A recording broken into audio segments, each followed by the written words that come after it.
Hello and welcome to my Commodore 64 Games Memories. No, hold on a second, that's the previous video. In this video I want to go over Commodore 64 Games backing up in inverted commas. When I was working on the previous video, which was with Flying Shark and having a look at the technical details behind that, and also trying to remove some of the protection so I could compress the first level, I realized that I could actually go a little bit further and actually try to remove the protection from the disk version entirely and convert it back into something like standard 1541 DOS or a DOS based disk, which could be copied easily either with file by file or a full disk copy, but I'm going to prefer file by file. So here I'm just setting up the Vice emulator for computer and also drive debugging. A lot of this video is going to be me writing not that much code, to be honest. I don't think converting this to a standard DOS format disk, a D64 file basically, I don't think it's going to take that much code. So a little plan. The game code start address was 1000 in hex, and that was before the game level load. I want to find the minimal code that loads level data within the game code. I want to find what is loaded and how the drive finds the data to send to the Commodore 64. I want to find if there is any compression or if the data can be compressed, and I want to find the memory that is used by the load routines. I want to find the memory because I want to know how much memory I've got to be able to put my own code easily within the game. So this is the game disk. We have two files, and of course when the game loads, it starts to bleep load, it loads the title screen, it loads the game code, and then the game code, once the game code starts, it then uses a variation of the fast load, which we can see here, to load the level data. This screen information is where it was descrambling the game, and there we are, we're at the game start. If you remember from the previous video, all I did was save a large chunk of RAM and then look for a suitable start address and then use my compression tool to compress the whole chunk of memory. But because Flying Shark is a multi-load game, that will not be good enough. I can see what looks like a standard RAM or default standard RAM initialization pattern right at the end of memory there. So I'm thinking, first of all, what I need to do is that I need to identify a good position as the game is loading to, or before the game loads, to initialize the RAM to a nice blank state first of all. So I'm going to fill most of the RAM. I'm not going to fill the screen memory up at 400 in hex. I'm going to start at 800 in hex and go all the way to the end of RAM, and I'm going to fill it with 0. Now, when I was looking at the protection code, there didn't seem to be any clear RAM checks with a fail condition. Not like one of the other games that I looked at where actually it looked for cleared RAM or RAM set to the same value, and actually the protection then detected that and failed the load. I didn't see anything like that in Flying Shark, luckily enough. So I've initialized all the memory, and I'm going to start the game as normal. Start the load for the game anyway. Here we go. Make sure I'm in the RAM bank.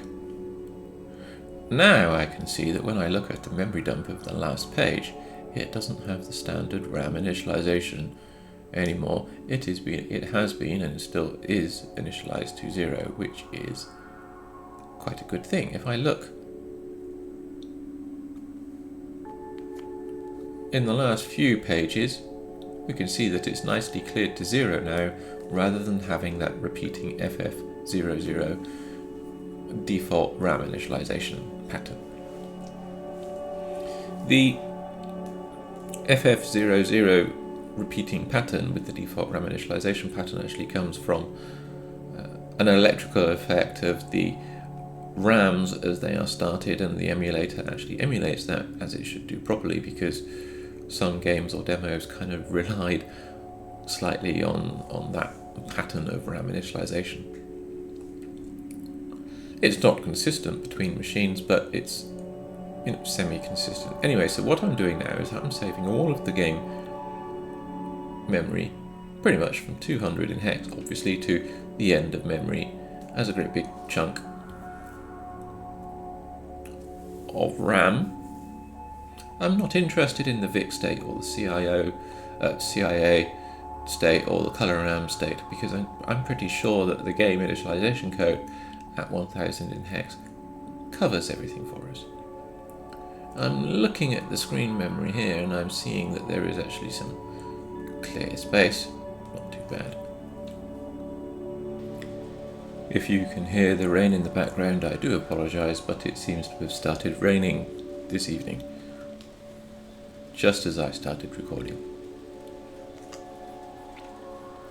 It seems the game loader or the game state in memory had some previous compression stuff, or decompression stuff rather, sitting around in memory. I'm not too interested about that, to be honest. The name for the compression or decompression algorithm is interesting. Jedi. Okay. So I want to find out what the game code is doing when it loads level data, to try and find where the game code calls its load routines. So the best way of doing that is actually stopping the drive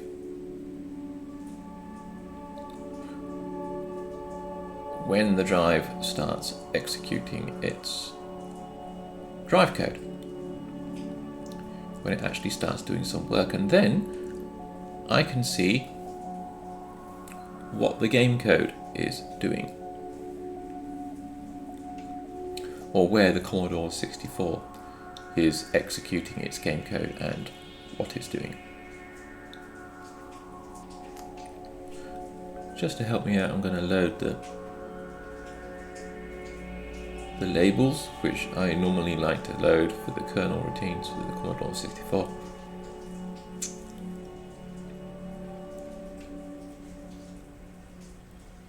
Of course, I'm on the drive 8 colon device rather than the C colon Commodore 64 device, which is why the labels were a little bit screwed up, but that's okay.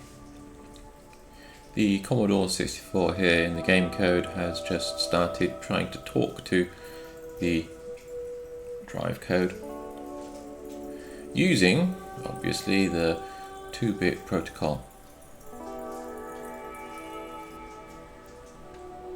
So let's run through the game code again, through the whole disk load for the game, and then where it gets to the point where it wants to start running the level load.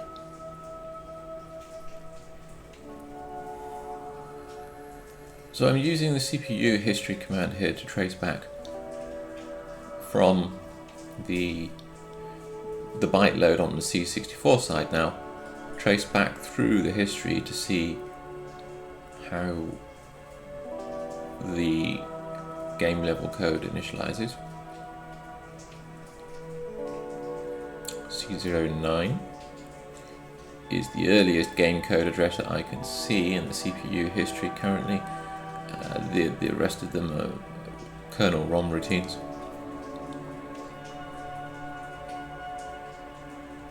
So inspecting the code, I can see there's a whole bunch of kernel initialization. It looks like it's sending the drive code. There's a memory A, B, C, D, E. Yeah, that's the tail end of a memory execute.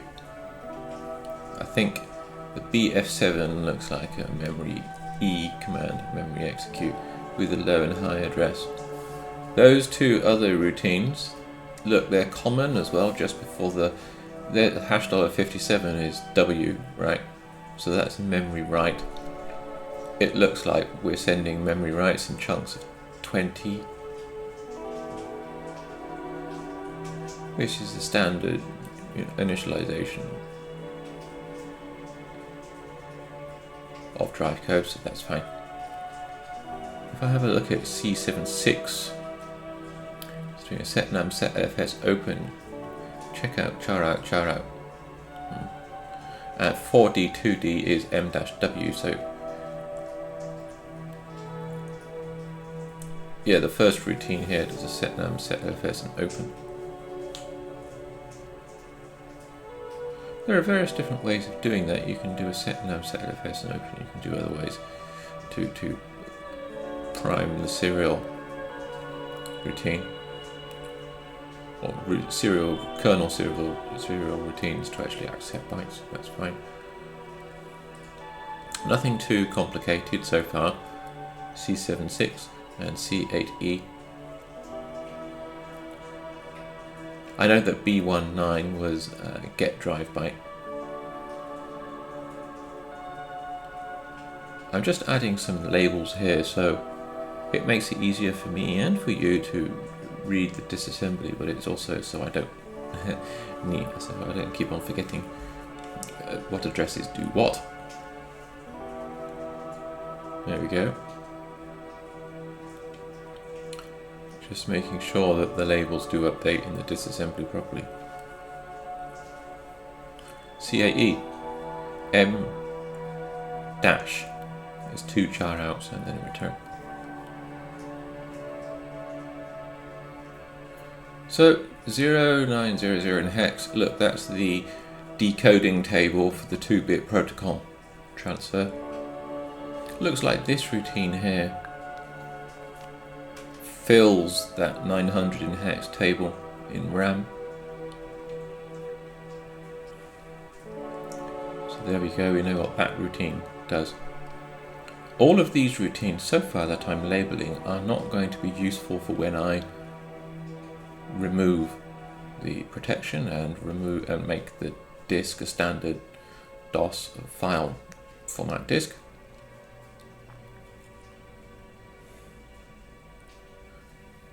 However, it's good because it gives me a good feel about what memory is going to be available for me to use. So let's keep on tracing back up through the execution stack. Okay, so BB3 looks like it comes in. So I'm putting breakpoints on interesting routines here, just to highlight it.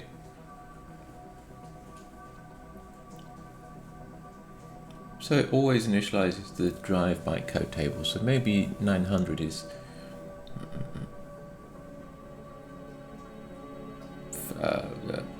temporary workspace or something. So during development, the game programmer would probably say which area of memory is available for disk or tape routines. They would give a few pages over to the disk or tape routines. And usually the disk or tape routines would fit into that memory.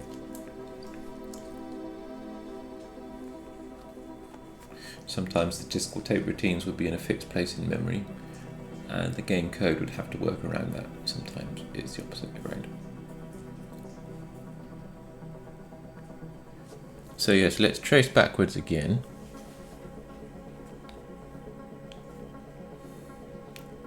Now that some of the routines have been documented.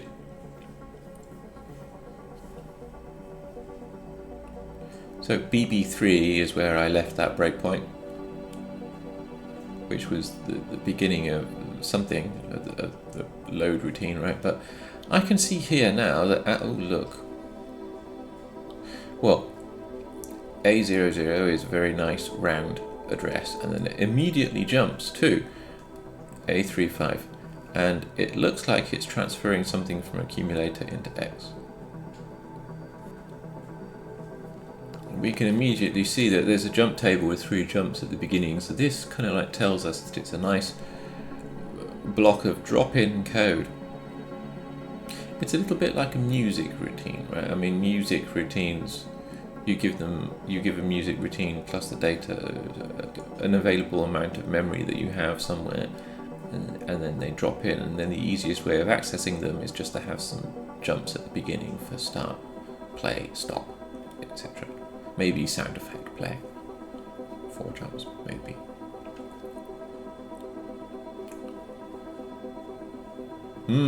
Yes, there we go.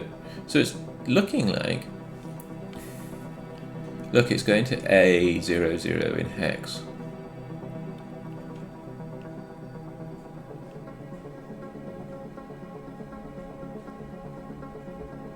Which immediately jumps to A35. Don't forget that this is the CPU history, not the disassembly. So we're only seeing the instructions which are executed at this point.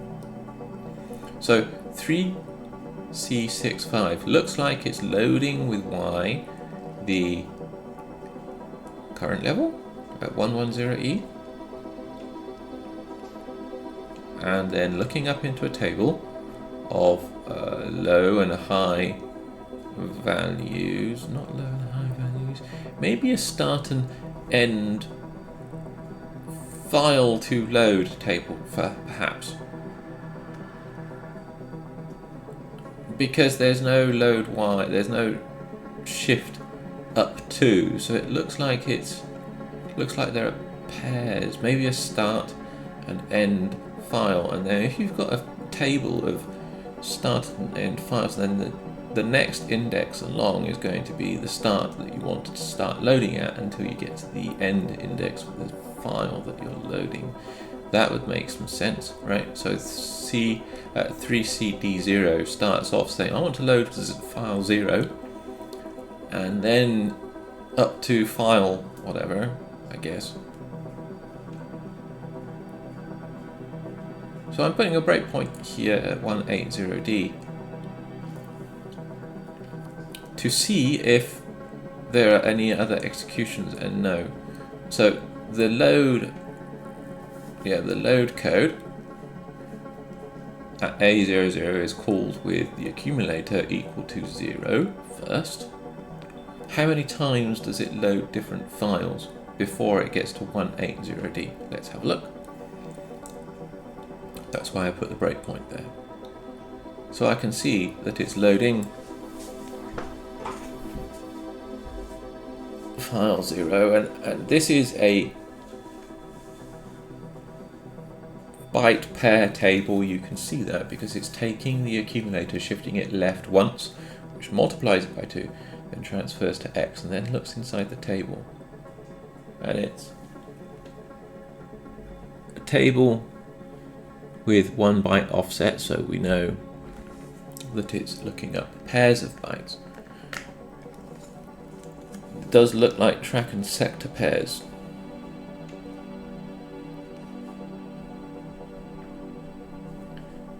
Yeah, it turns off kernel messages, then returns.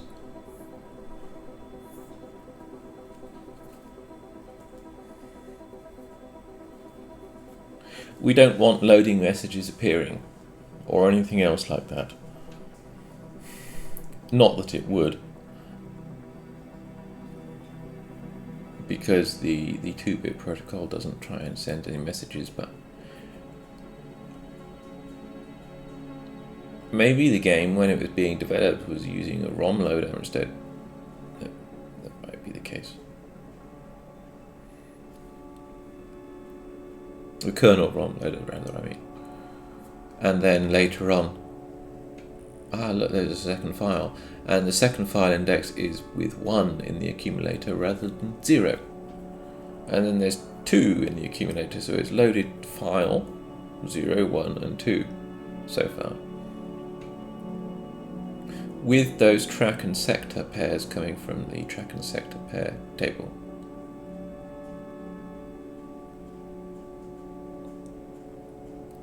Here I'm using my tweak version of C1541.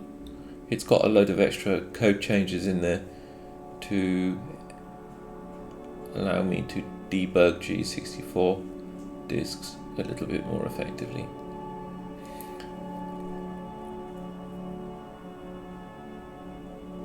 I can see, look, there's a nice chain.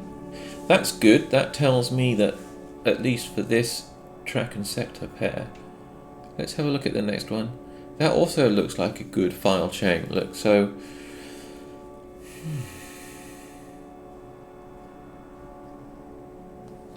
okay, I think I need to save the files in this track and sector pair table, what it looks like. Right. Let's save these files, I think, and see what we would get. And then I could conceivably replace this code at A00 in the game code with a kernel-based ROM or kernel-based load, as opposed to the 2-bit protocol load. We could try that. That seems like a good first test. What do you think? M? No, it's just sending U and J, isn't it? That's weird. Although this is the routine in the second jump table entry point, and I don't think it's actually being referenced by anything. There's only one reference to the A00 routine. That's C3C77, right? So I don't think I need to worry about executing the what looks like the UJ command or something, the user command, right, on the drive.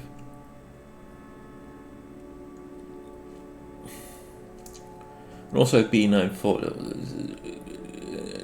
and C-int initialization. Oh, this is looking for whether or not to, 2A6 is the machine video standard type, and it's looking like it rejigs the code around to look for an NTSC or PAL.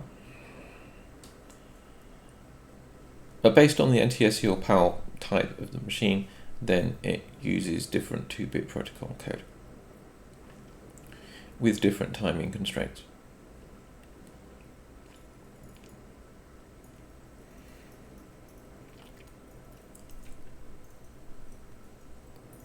But I don't think that code is being used. We can see that this is subtly different to this. There's extra no-ops in there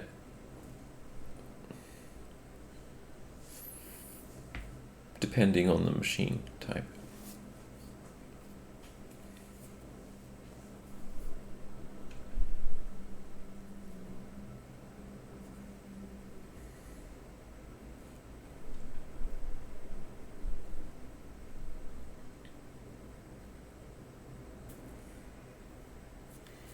Yeah, the TV standard flag.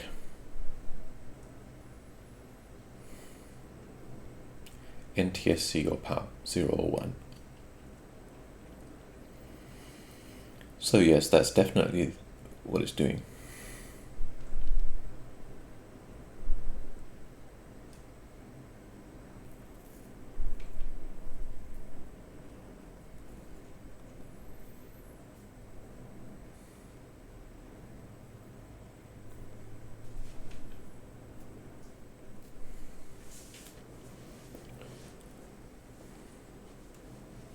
So I can say with confidence now that A00 is drive load file.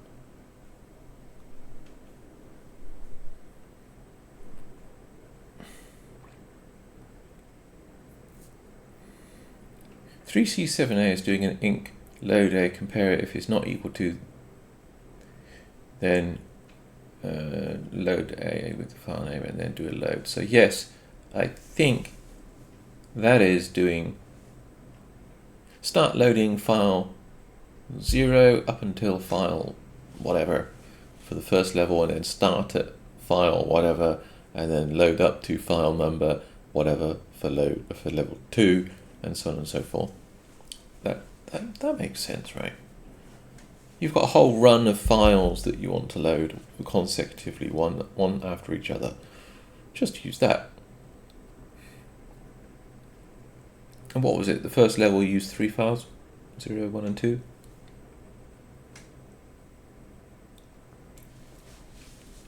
Finding out how the game loads different level data is going to be useful for testing later on to see if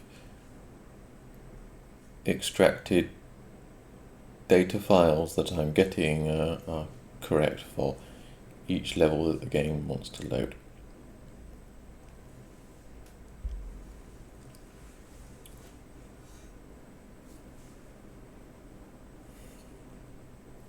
It will help me understand the structure of the data between each level, just to make sure really that I'm accurately getting all of the data that I should do for each level. I'm anticipating that there are going to be some changes, because some levels are noticeably larger than other levels, for example, or more complex. So, yeah. That looks like a low and high address, doesn't it? 2 low and high bytes. The first 2 is the next tracking sector, the next 2 low and high bytes. So 4000 in hex. Let's change. What number is in there first? Yeah, 0. So let's change that to be 1 before it starts loading the level data, and then let's see what we get.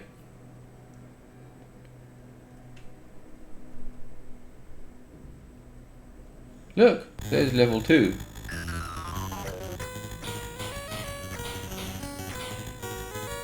Perfect. Yes, it is.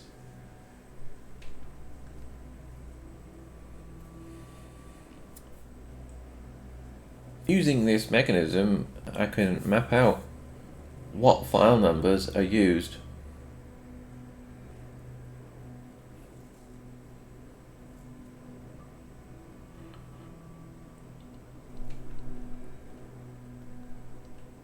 And yeah, save out all of the data, I think.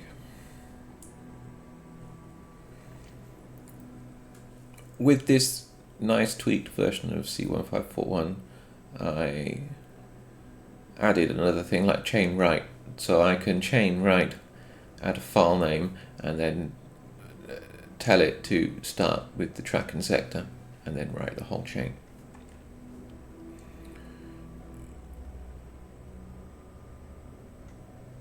I'm just going through all of the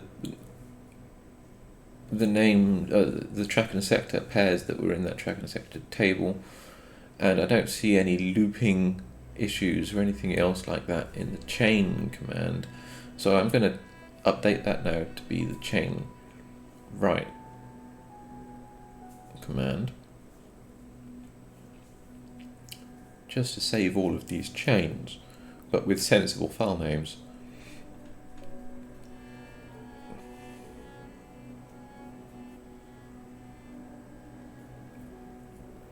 For my benefit and also for your benefit, I'm just updating my little to-do list of tasks.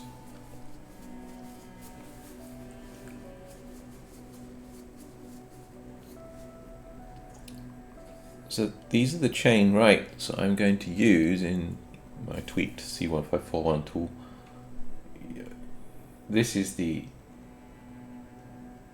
tracking sector pair table, and I'm mapping each pair of tracking sectors with a file name like 00, 01, 02, 03 in hex, so 0A0F.prg, so on and so forth.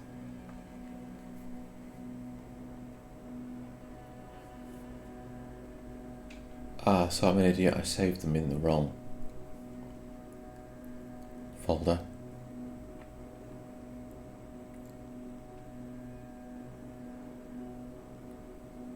There they are.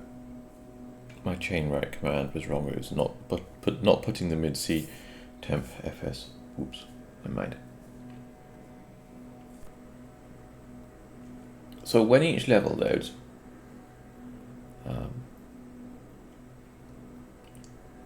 I can see different numbers of files being loaded.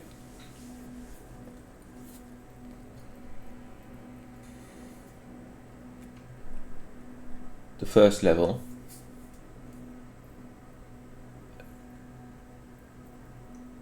loads files 0, 1, 2, and 3.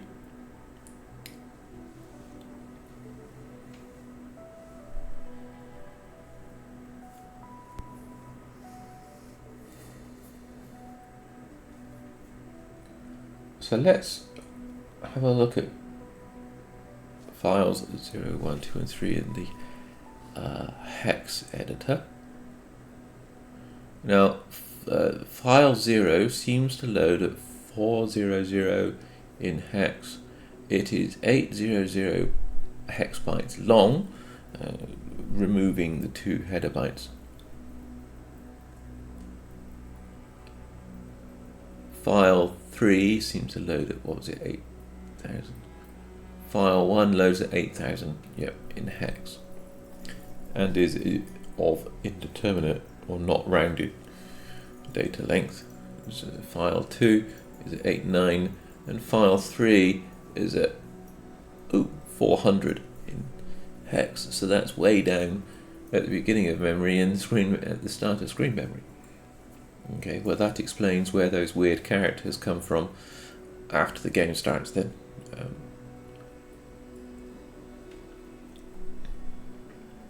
Level 1 has 5 files instead of the 4 files that were in for level 1. So level 2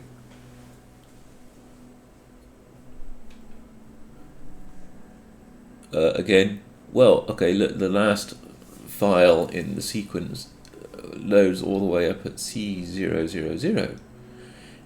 Interesting. Screen memory again. 400 in hex. And then, look, 8. C again, okay.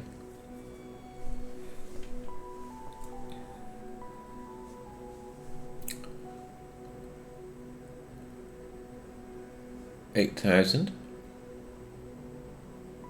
and 4,000 in hex again. So it looks like character set, maybe map data, maybe attack wave data or something like that. Maybe music as well, perhaps. Music data would make sense. I'm not too worried about exactly what this data is. What I am interested in is that whether or not this data is consistent with what is loaded in game memory.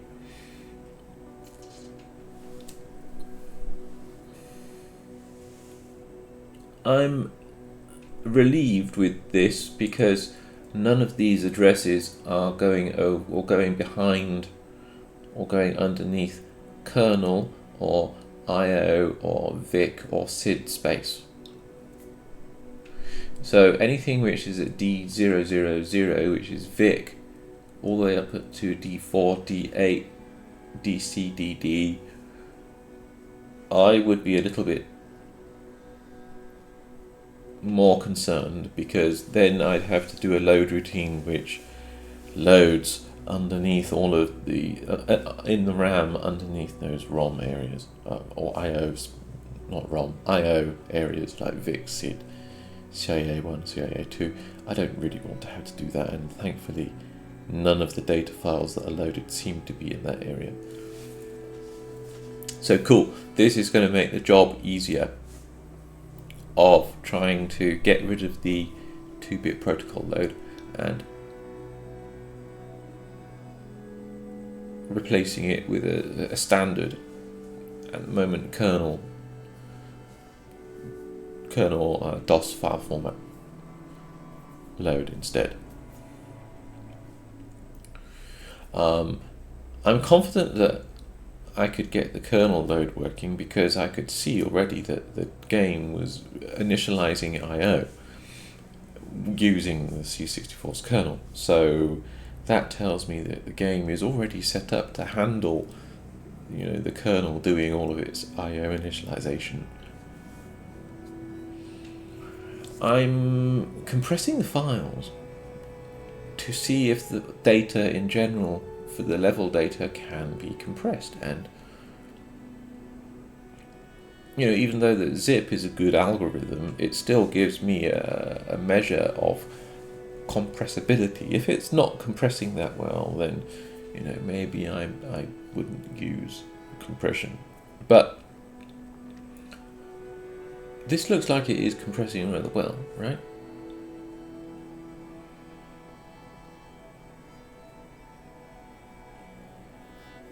So if it's compressing rather well, this lets me plan later on for perhaps using my compression algorithm on the data files as they're loading. That would be interesting. But first of all, I'm going to get the DOS file load working using the C64's standard kernel routines first. Get the most simple case working first, which is kernel loader routine first. And then if that works, then expand the whole thing later on, right? So you start at file 0 and go up until, and then stop at file 4. Start at file 4, stop at file 9. So 0, 1, 2, 3, then 4, 5, 6, 7, 8, and then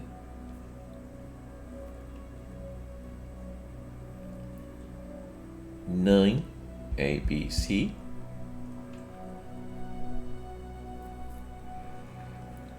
D, E, F, 0, 1, 0, sorry, and 1, 1, 1, 2, 1, 3, 1, 4, 1, 5.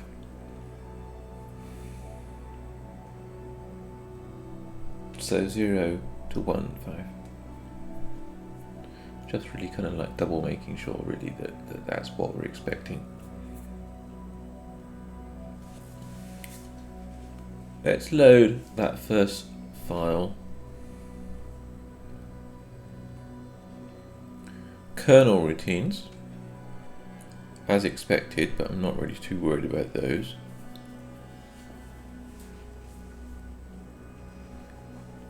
Memory map mmzap clears the memory that's been touched. Memory map. And then mmsh is memory map show, which shows then which memory addresses have been touched by the execution. And this tells me that, say for example, well, the drive code seems to finish at CE9 until it gets back to the game code at 3C7A, because there's a huge, great big gap in the memory map there. So that tells me that the drive code starts at A00 and ends at CC9 or something like that. CE9.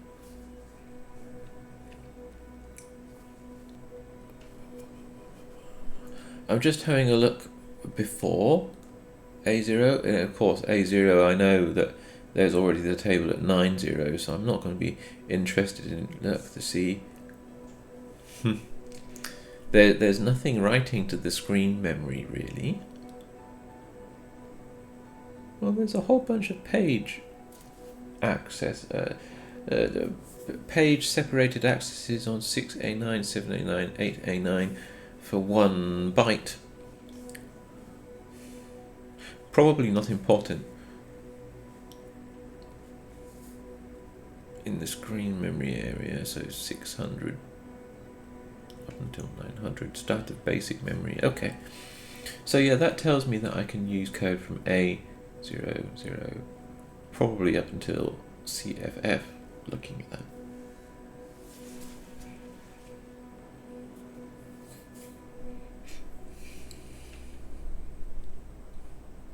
I think I'm going to have easily enough memory space to do a kernel load and just replace that.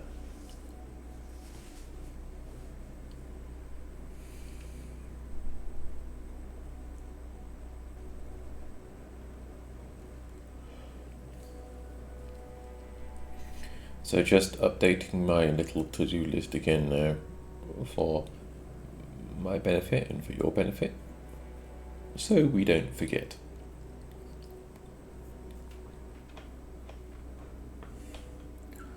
I can see the processor port of 01 is 37, which is standard memory layout.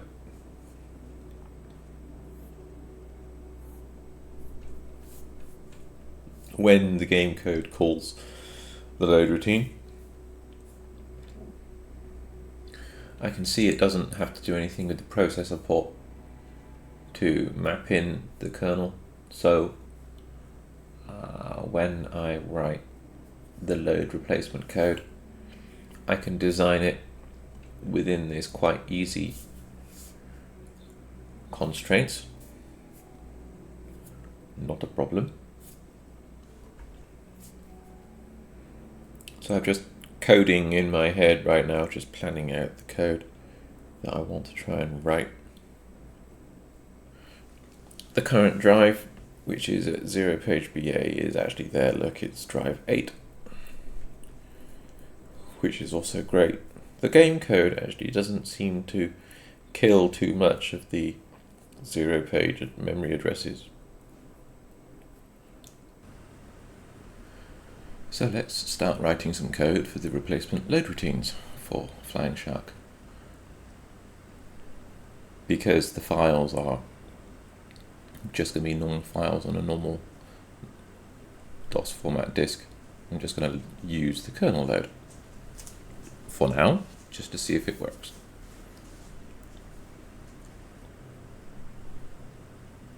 So the great thing is about having a standard library and everything else is that I've usually got some code that I've written previously that I know works, that does all of this stuff. Just reminding me about the parameters for the kernel load, and yeah, just the accumulator needs to be 0. X and Y, I don't care, because set LFS has a secondary address of 1, so it will use the original file's position in memory, so I don't need to specify the load address. The file name is going to always be 2 bytes long. Oh yes, at this stage I also need to pull in standard library and all of the other assembler directives to output the file that I want.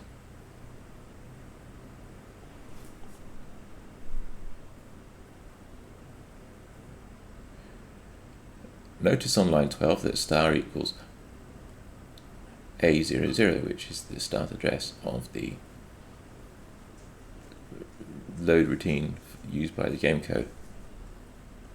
I'm using a jump load there so that I can include the load function's automatic RTS and it will go back to the game. Now what I want to do now is that I know that the game calls the load routine at A00 in hex with the accumulator set to be the file number it wants to load. Now in the game code, in the loader code, it was using a lookup into a track and sector table. I don't want to do that. Here what I want to do is that I want to translate the file number into a text string for the file name. So I'm going to use 2 bytes, which is 2 bytes for the low and high nibbles of a hex number. and I've chosen basically to just store the files as hex numbers on the disk in its directory. So I just need to do a little bit of conversion from the number that's passed in the accumulator into a file name, which is what I'm doing here. I'm just taking the values, using a number to decimal table, and then shifting them around to get the low and high 4 bits. Don't forget, in hex, the number base is 16. It's from 0 to 9 and A through to F. Of course, it's number to hex, not number to decimal. Right.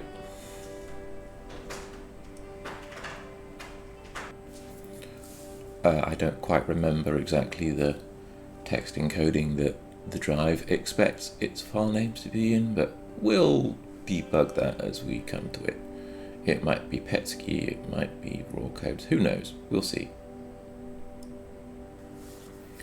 Using my trusty old modified Acme assembler.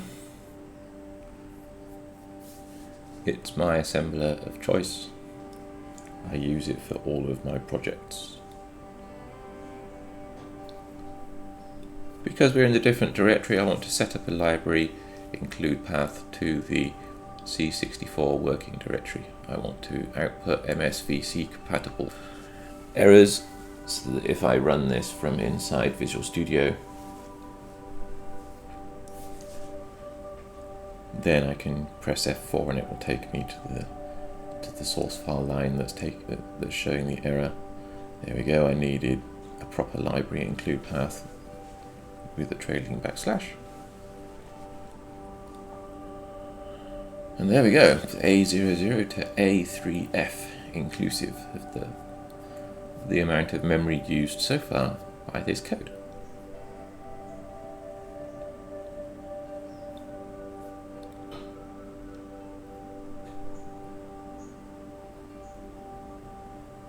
Yeah, I don't want to call it animation.pig, I want to call it something which makes it very obvious what it should be.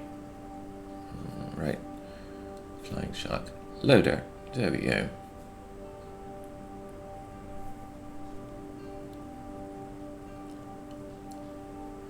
The map file and the labels file are different. I usually save out both because they're used in different situations, and also the PDB file is also different. PDB is like a program database file which is used by my visual debugger, which connects usually to the monitor over the network.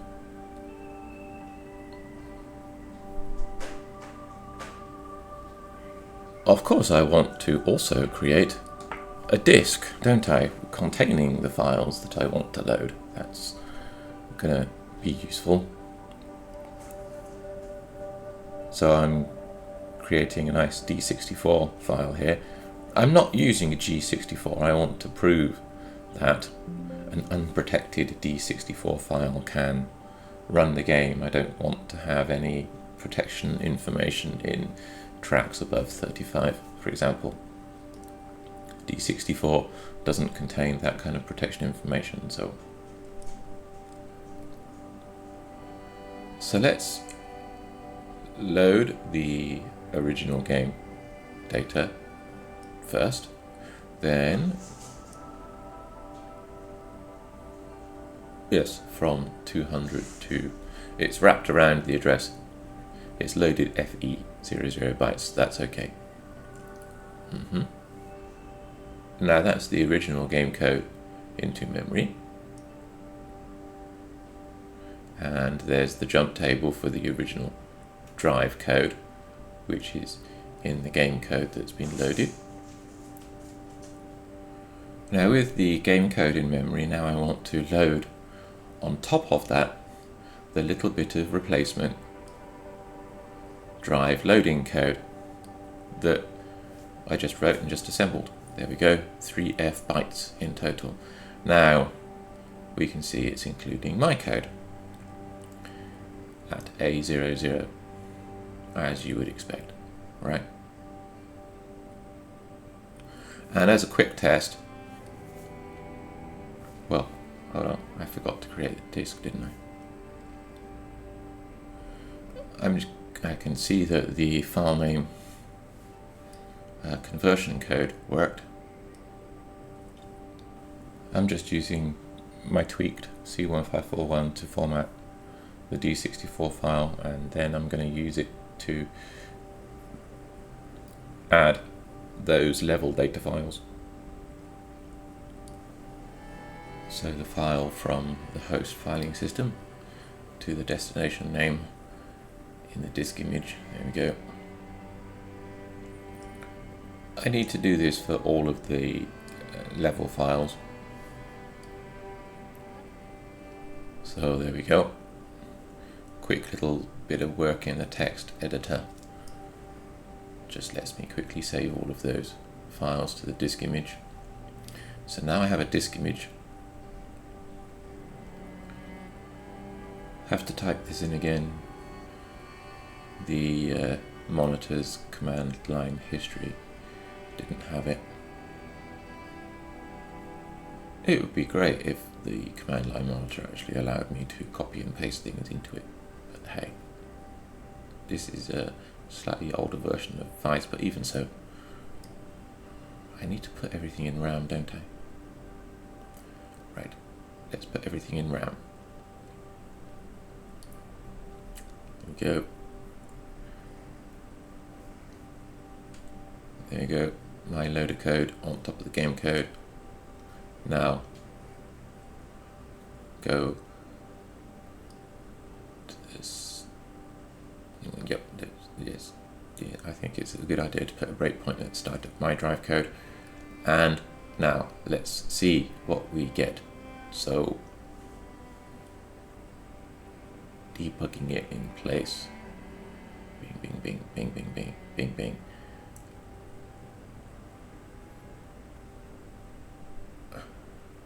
Come on, load routine.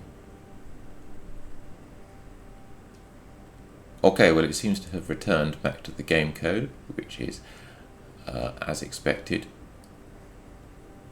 I'm trying to remember what addresses now are being updated when the load routine loads.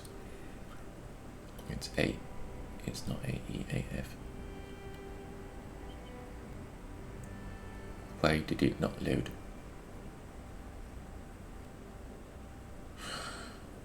I'm an idiot. Because it was reset, and because I didn't load anything from a disk, there was no drive number set in BA, so actually it wasn't able to find or load anything. Let's slightly fudge it and put BA into the 0 page. Actually, also doing a load $,8 will also set up that.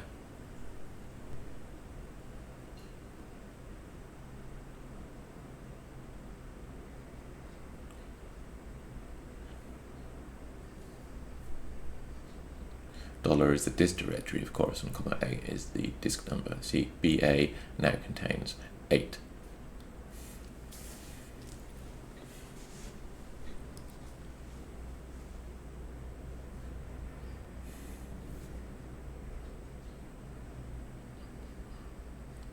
RAM bank for the load of all of the game code. There we go. And now load the disk, replacement disk loader.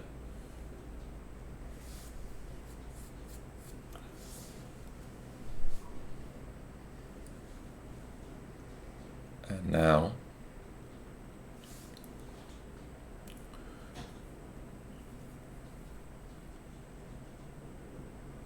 have a breakpoint there already, right? I just saw it scroll past. Yep, there we go.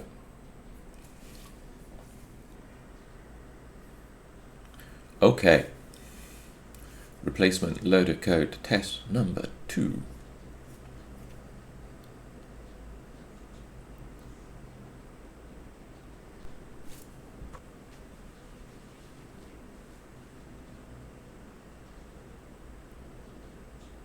This time it loaded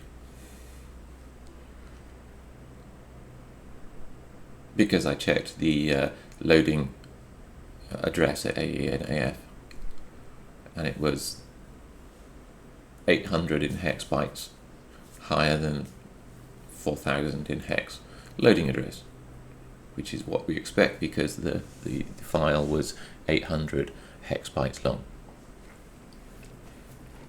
So let's let it run. I can see if I look at the track and sector view, well, the disk and sector track view, I can see that it's counting and moving around as you would normally expect. Okay, that was a long file that loaded, and now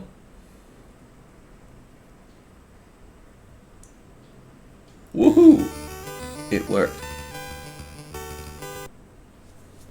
So I need to compress the game code now with the replacement loader code,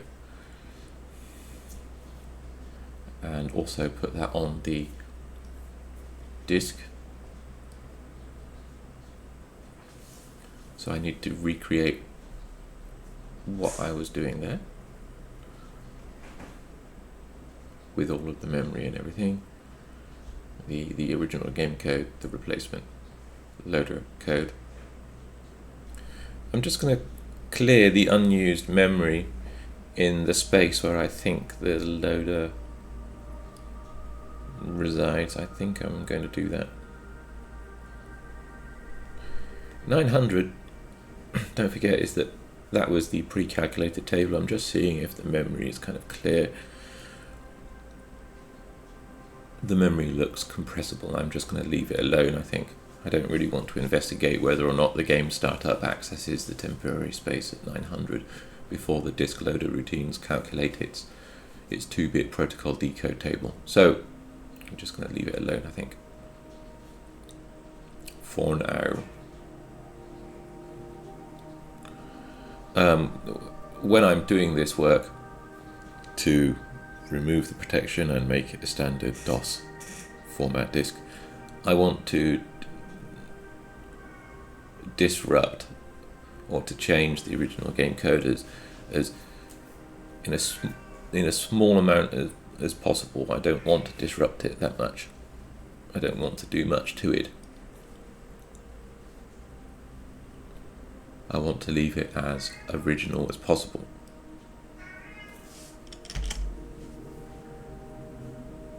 Doing it that way just seems to be much cleaner from my point of view. Now, since the decompression code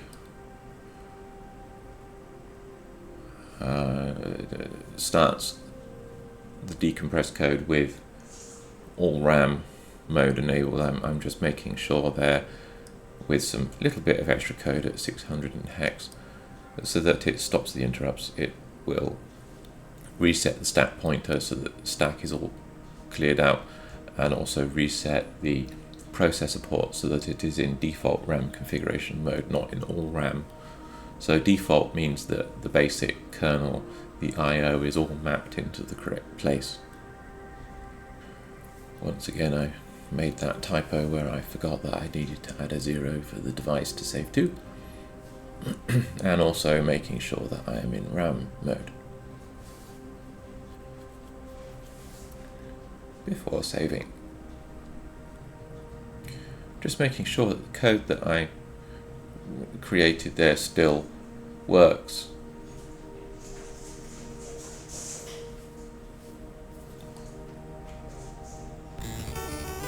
And it doesn't.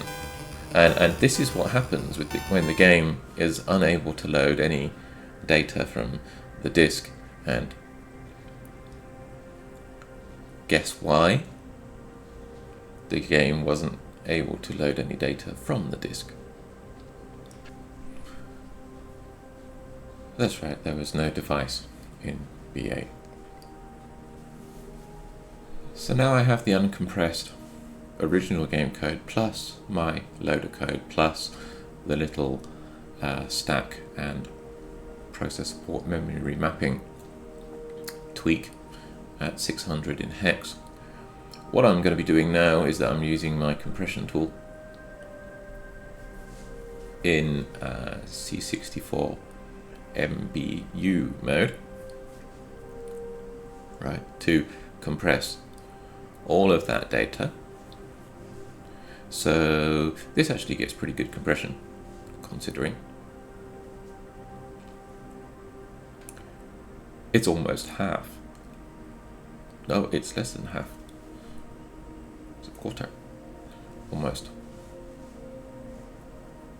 Anyway, so the compressed file, because it is in -C64 MBU mode, it is a self-extracting basic executable. So I'm going to call, obviously, the compressed game as game on the disk. I'm going to recreate the whole disk again, so that the game file is the first item in the directory structure. And there we go. Now, this time, of course, BA in 0 page will be set up.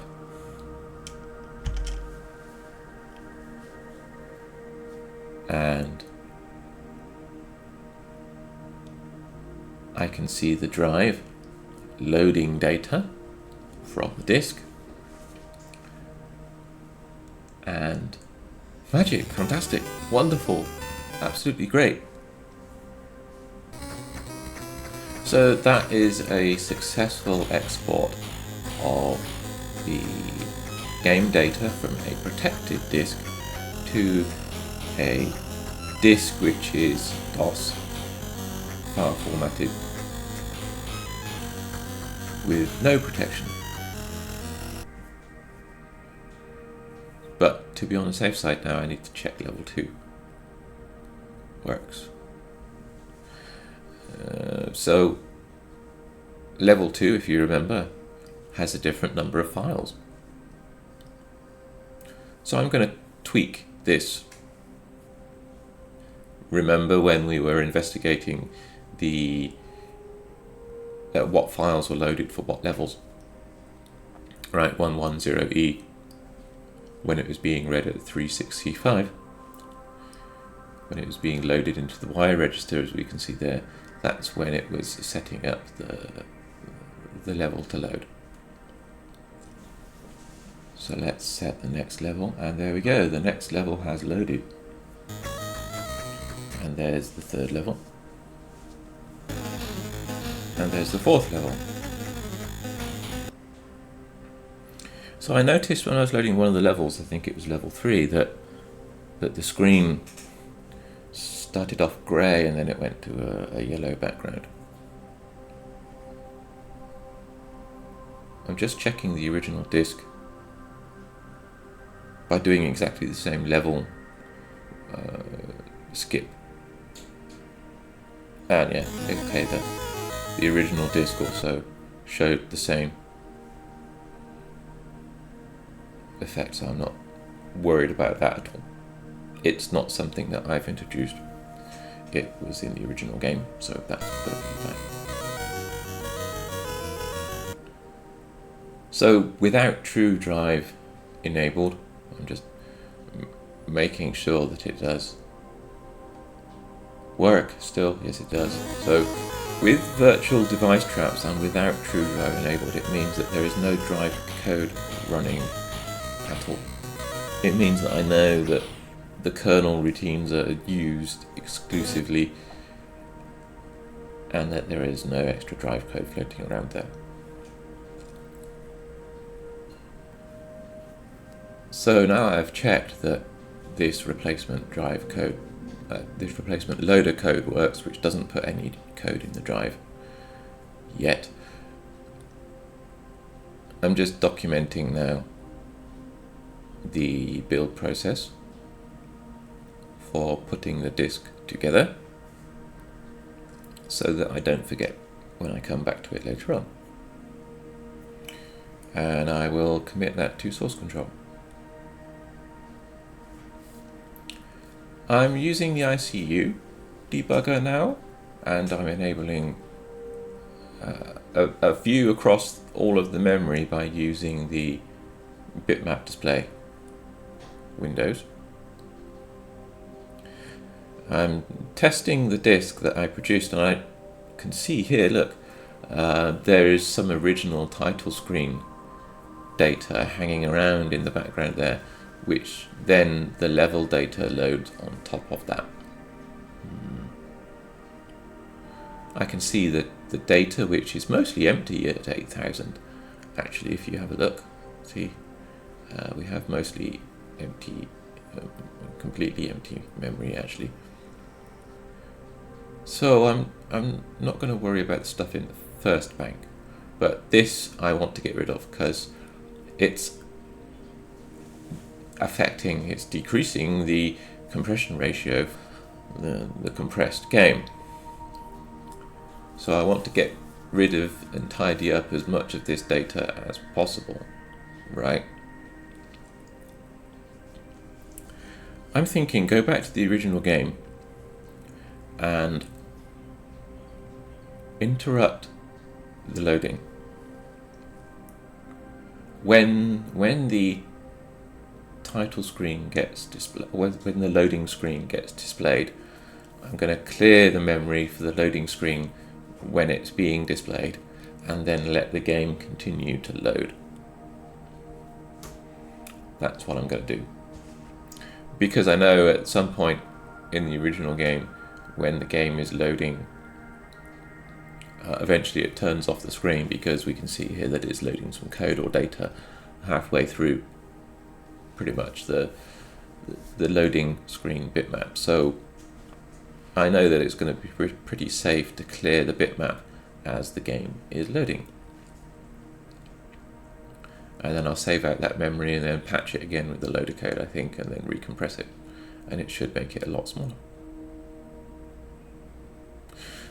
It's the second bank, so it's going to be graphics data, and it's probably sprites. Looking at that. The third bank here looks like it, I don't know, it looks like it might be map data or attack waves or music perhaps. I haven't really looked at it in too much detail, to be honest.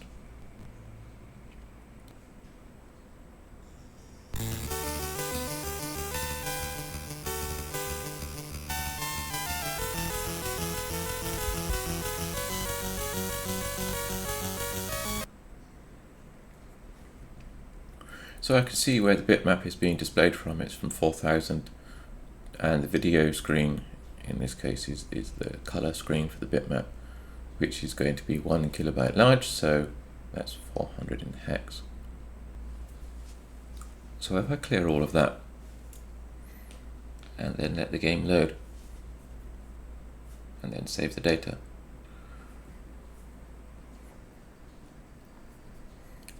of course I just realized that I didn't clear the RAM before loading the game, so that there was the RAM initialization pattern at the end of memory again. Let's do that process again. I'm thinking if I have to do too many more passes of this original data gathering step, I might automate it by using the remote debugger over the network, basically.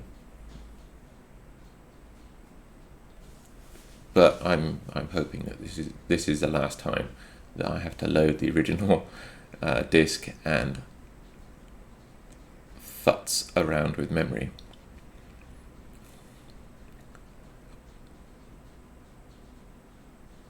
FUTZ is futz, by the way, just in case you misheard.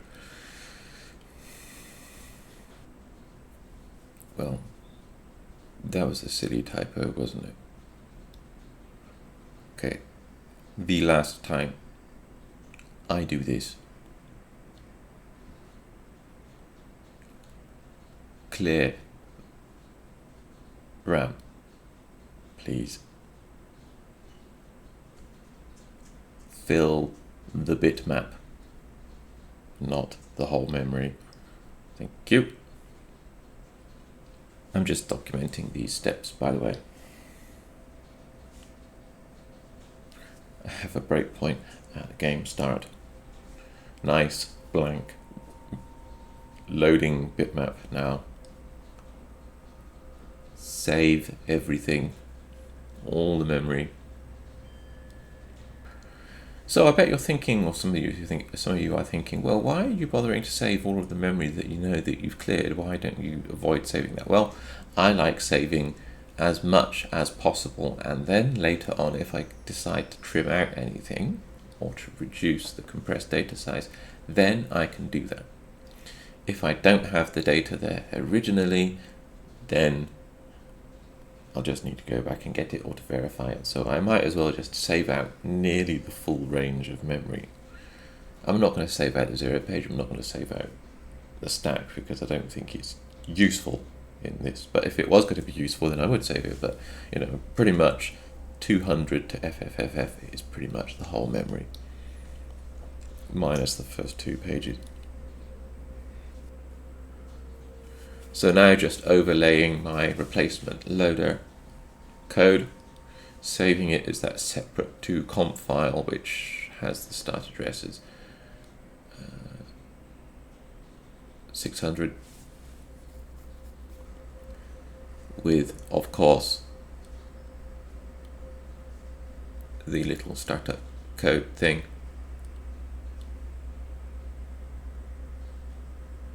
There we go. Now that's created the cleared out game data now where the loading bitmap has now been cleared. Save it. Actually, in the original pass I saved it from 300. Might as well save it 300, I suppose. This is the to compressed data, it's not the original all of the game memory saved data, so slightly different. So to compress contains the code, the bootstrap code after the decompression at 600, which sets stack, which resets the memory configuration to ROM and IO enabled, stops the interrupts. I suppose I should really clear the decimal flag as well at some point, but I'll do that later on.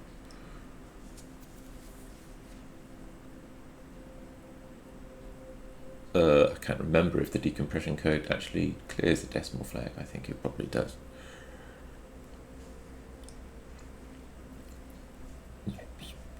Usually people do not set the decimal mode, right? Because it really is annoying, because it really changes how add with carry and subtract work. But on the off chance that somebody does set decimal mode, then setting it or clearing it again is the sensible thing to do. Compress data. So the original length.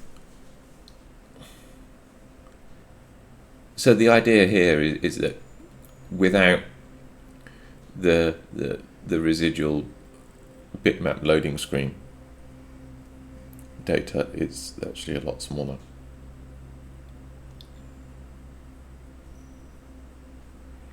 Right, because the compression isn't having to compress the residual loading screen data.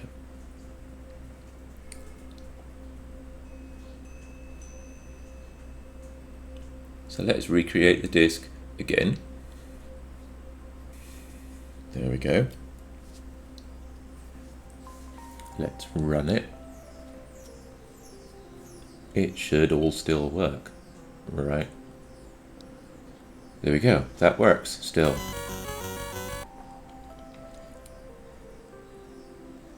Showing all of the memory using the bitmap window debug view. There we go. Now we can see that the memory is nice and clear, and the level data loads into nice cleared memory. Fantastic. Yeah, I don't really care about optimizing that little part of memory there. I'm don't really care to look into it, what it is or anything else like that. Not at this. So I think it's an acceptable rate of compression already for this game, for the game data after the load anyway. I mean, the level data, I still think the level data could do with being compressed.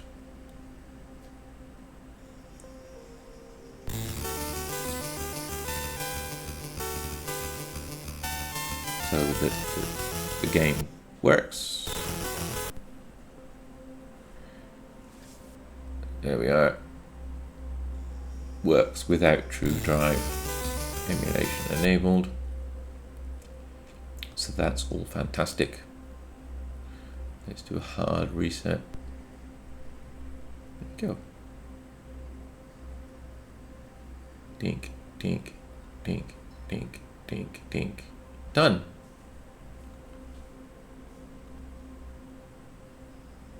It's nice to see the decompression working so well on this game. Actually, the memory view looks really quite nice when it's decompressing.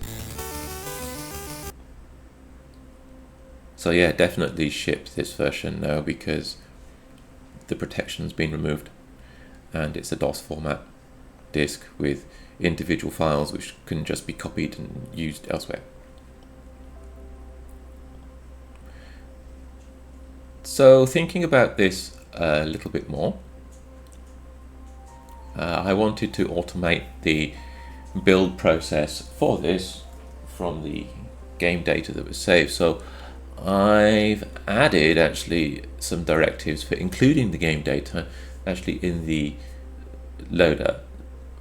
So in the replacement loader code, it's no longer the replacement loader code, actually it's game code with loader code patched in on top of it. You can see at line 17 and 18 I include the binary. I then include the replacement loader code, and I'm using some of the screen initialization macros that initialize the screen. I've also created a nice batch file which automates the assembly, compression, and then creation of the disk file.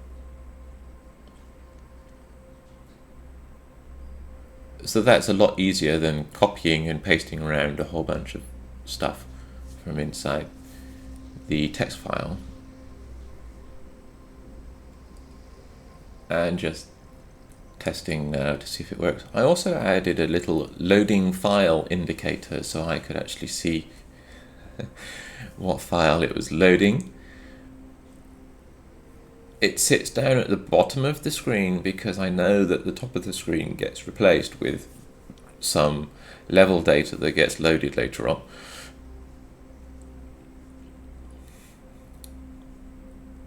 So the character set for the level has already been loaded.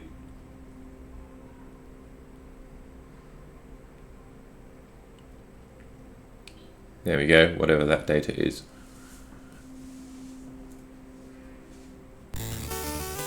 And there we go. It all still works, which is fantastic. Now I've got a nicely automated build of this. I can then go and now do the next bit, which is going to be adding some compression or decompression of level data while it's loading it from disk. Not in-place decompression, it's going to be streamed decompression, because I don't want to load compressed data into memory and then having to run the decompression on that.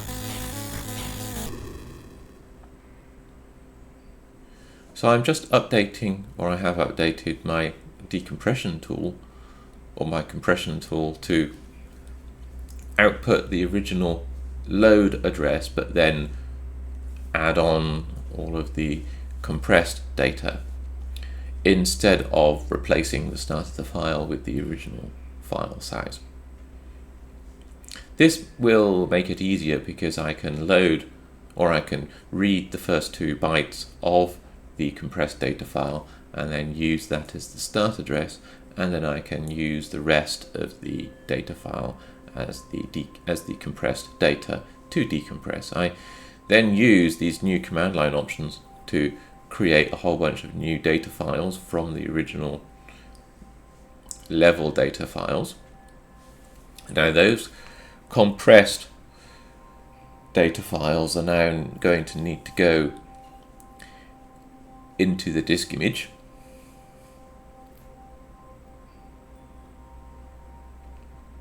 But we can see, if I'm interested to see now what the size of the original level data is compared to the compressed data. So the original level data for the game was about 90k.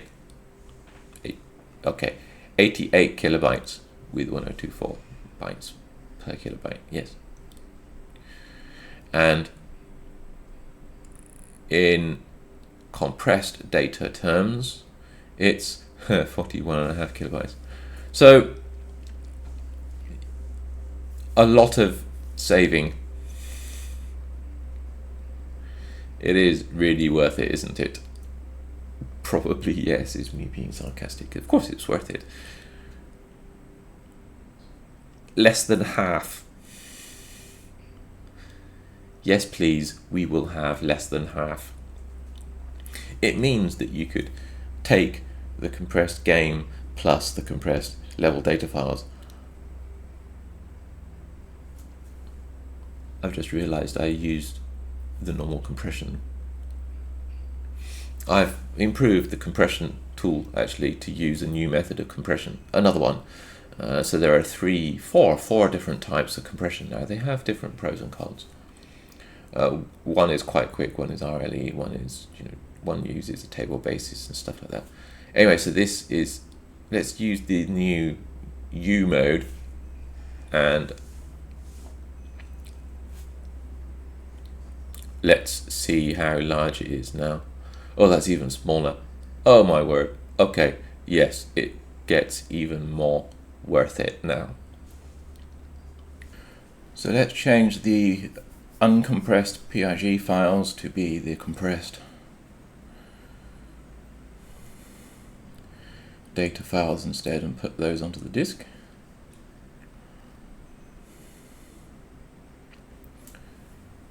I usually use the .cmp extension for compressed data. Not always, but often.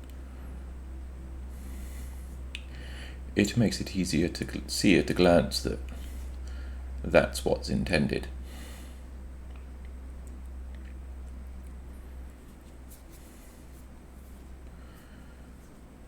So now I have to write the decompression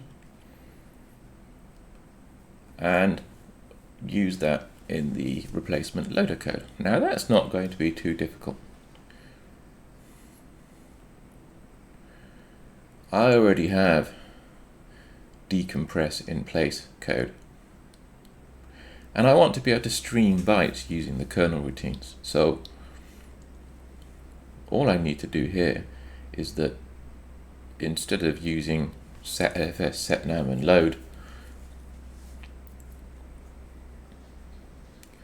I want to open the file as a byte-wise input from the kernel. Now the decompression code will need to read bytes using the kernel serial routine, but that's okay.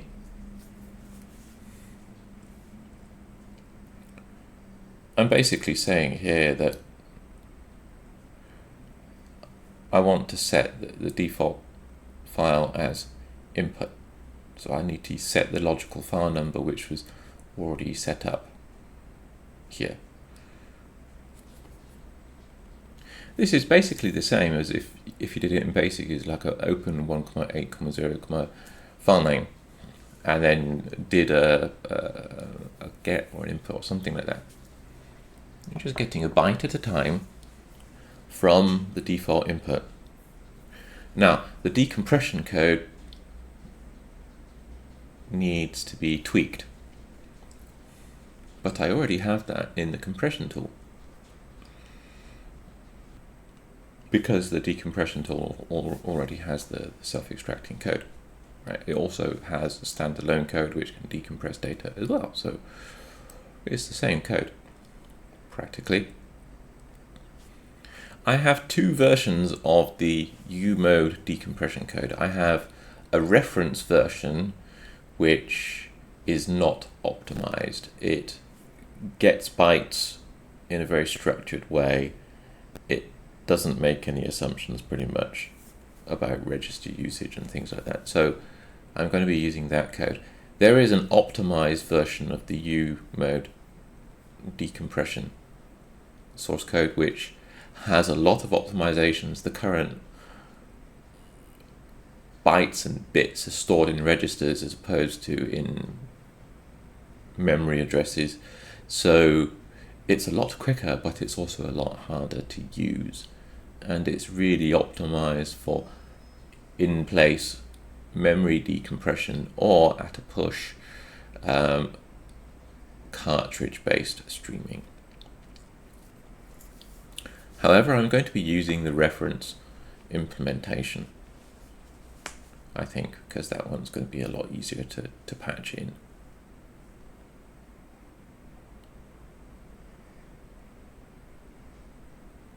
The code is easier to read as well, to be honest, because it's less optimized. There are a couple of different ways of using the serial routines actually in the kernel. You can use setlfs, setnam, open, check-in, and then char-in. You can also use the send bytes to serial device directly, but then you have to remember which are the control codes for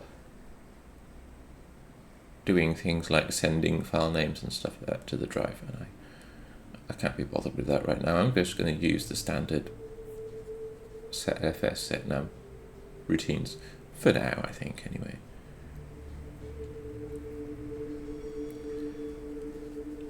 So here I'm just running the new code, but I haven't implemented the decompression yet. What I'm doing is that I'm just really double checking that char in, which gets the character, gets a byte from the default input. I'm just making sure that that one is returning the file data that's in the compressed files. You know, I'm pretty sure it's going to work, but I just really want to make sure it's going to work. So that's why I'm doing it a few times. So I've got the 0, and the next one should be, these are the bytes that I expect to see, 040960.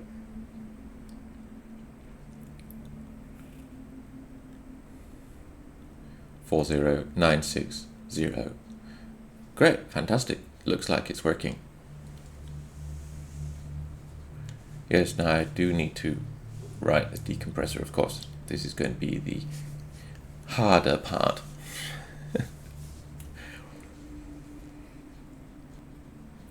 All of this code is actually available on my GitHub repositories anyway, so you can actually see all of this as well.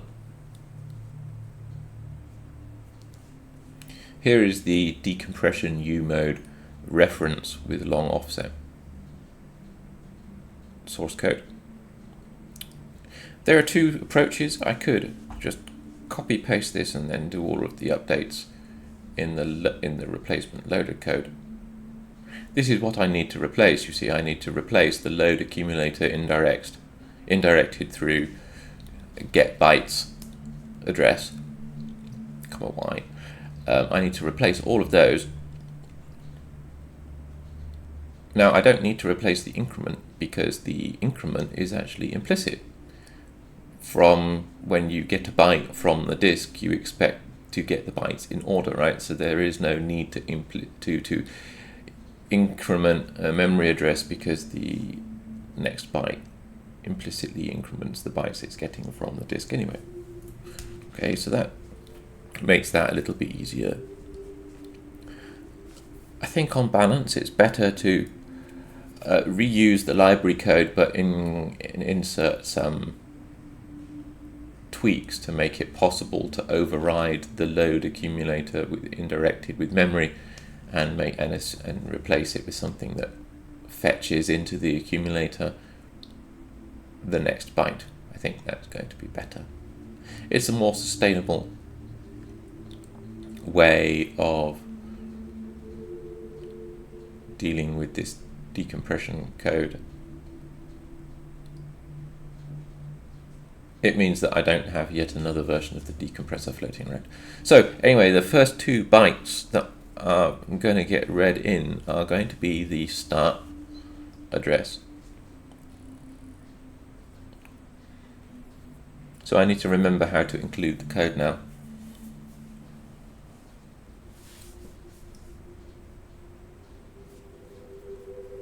I already have a library directory for the Commodore 64, C64 directory, so that's good.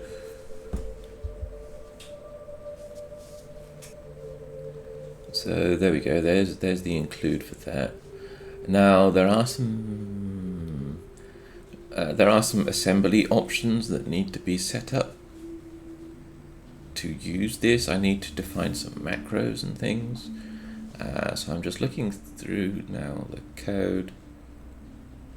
There we go. I don't want to increment the border. I don't want to flash it or anything else like that while decompressing. So I just define it as an empty macro. That is a long branch macro. So I need to include the long branches macro. I need to include the long branches source file. Actually, I need to include that before pretty much anything that uses it. So I'm just going to usually put it up here. I normally put things like my macros first, the macro definition source files first, and then things like variables which need to be in 0 page, for example, after that, and then structure the code that way. The decompression code I'm going to put at the end here, just before the rest of the game data is included. Okay, next ones. I need to oh yeah, I need to include temporary variable space, right, which is going to come from there's a variables source file which defines these. Some of these variables need to be in 0 page, and some of them can be anywhere else. For speed purposes, they should be in 0 page as well, because they're quick to access, but they could be in regular memory. I need to find a couple of bytes of spare 0 page.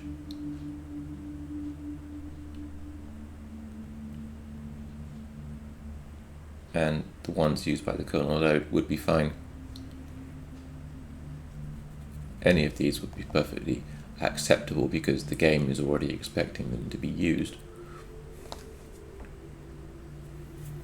I have some temporary words as well, and a temporary offset. If I go back to the decompression code, I want the decompression code to use its default RTS anyway. I don't want to do anything else like that. I actually want to call this decompression code multiple times, so actually I want the initialization of the decompression code to reset its internal working state, so I don't want to turn on the rest of the optimizations for that. I don't want to have a void temp init defined, for example, which strips out some of the internal state initialization. If we have a look at decompression uvars, yeah, this is telling me that I need 1, 2, 3, 4 words, or a word is 2 bytes each, so 8 bytes in total. Now, the write bytes address is basically the load address of where I want to decompress things to. That needs to be in 0 page. So yeah, speed is less of an issue for those. Get bytes is actually not used because get bytes is used to get bytes from memory.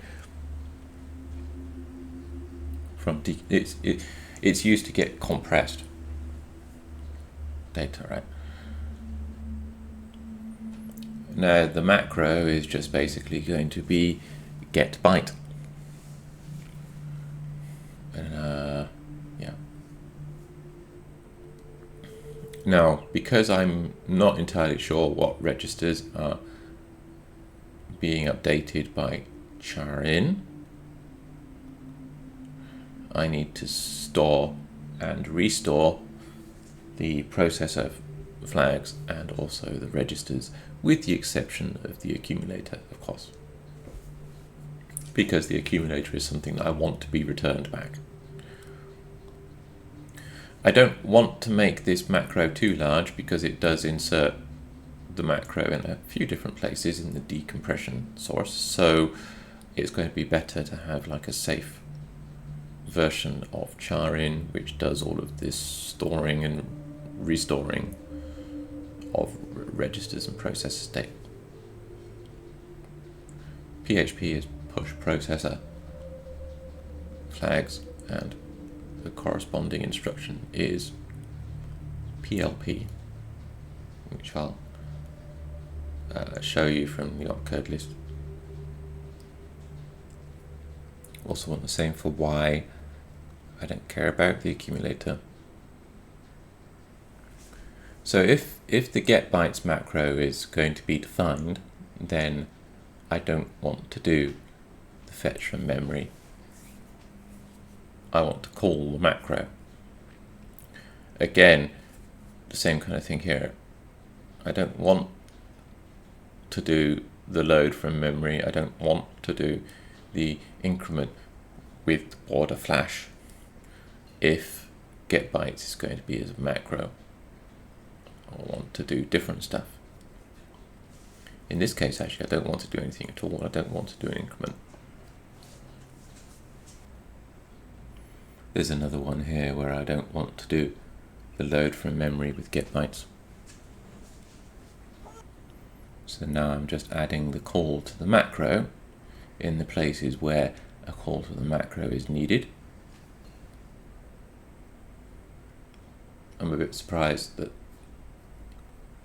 that actually assembled.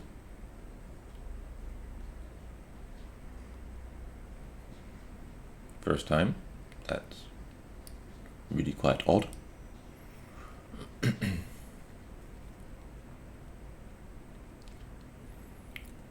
You know when something assembles or compiles first time and you're thinking, what is it really going to work?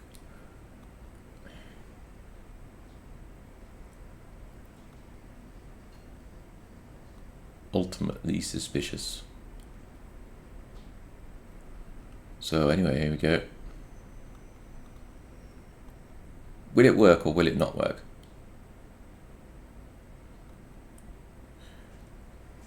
But you know what I forgot to do, right? I forgot to call the decompression code.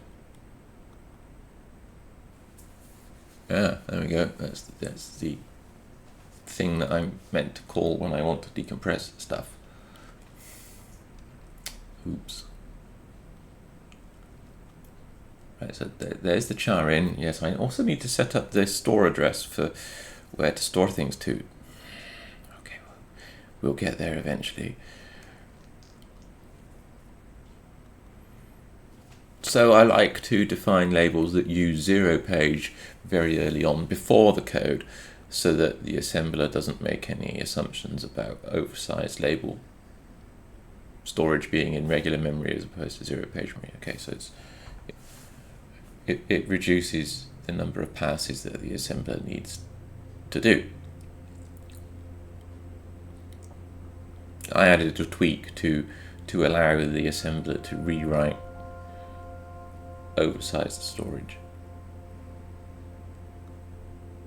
So anyway, let's run the disk, see what we get.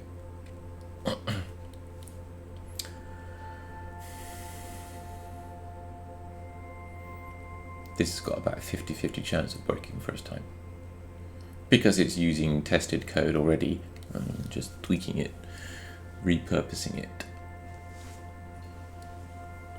We'll see. Well, the execution of the decompression code looks okay so far. And then it needs to get a new byte from the compressed data stream. So yes, it's going into the safe version. Yeah, fine.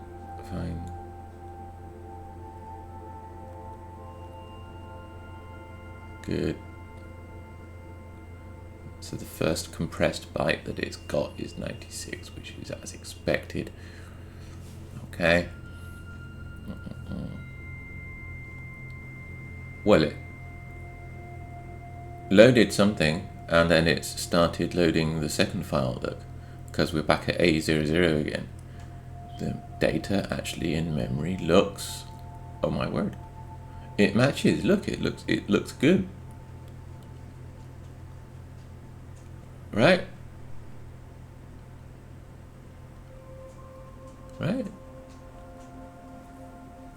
Okay, well, let's see what we get.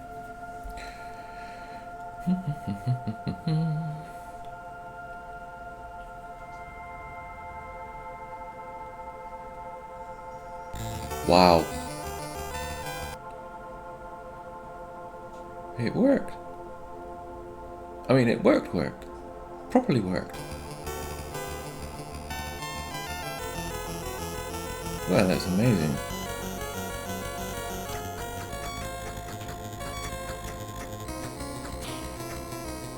Yeah, it really is fantastic.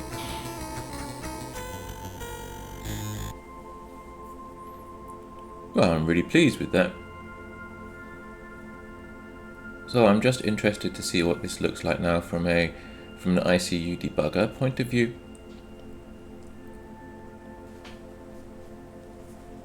So there's the compressed game code using the self-extractor, and then, yeah, look, this is doing decompression, streamed decompression while loading.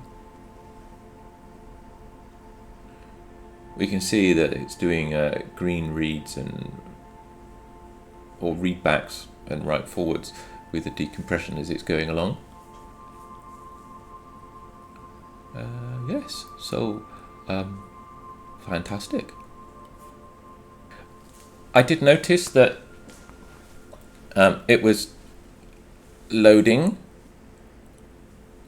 data to underneath the basic ROM. So the decompression, the way it works is that it copies data from previously decompressed data if it can, to improve the compression ratio. So when the decompression routine is working, it needs access to RAM, not to see the ROMs.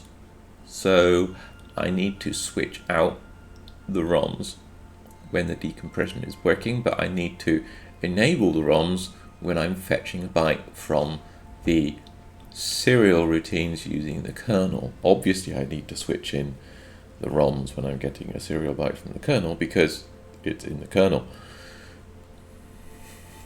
And the kernel ROMs won't work if you switch them out when you're trying to call them, because it sees RAM instead of code, because the code is in the ROM. So need to do some processor port manipulations now to make sure that the processor port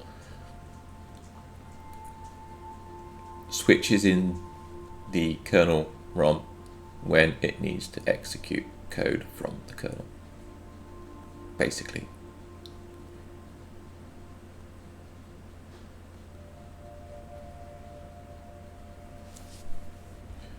So now adding a whole bunch of extra code. See, this is now where I'm getting the benefits of automating the build processes now. The whole process is nice and quick to iterate on new versions of the code. This is why automation is important. It reduces the amount of toil that you have to do. It frees up your time for more creative stuff later on. So I'm thinking only twiddle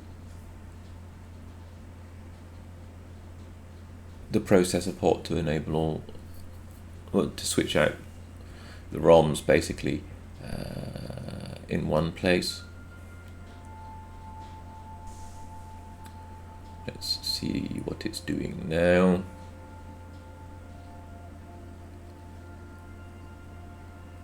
It is getting stuck. Why is it getting stuck?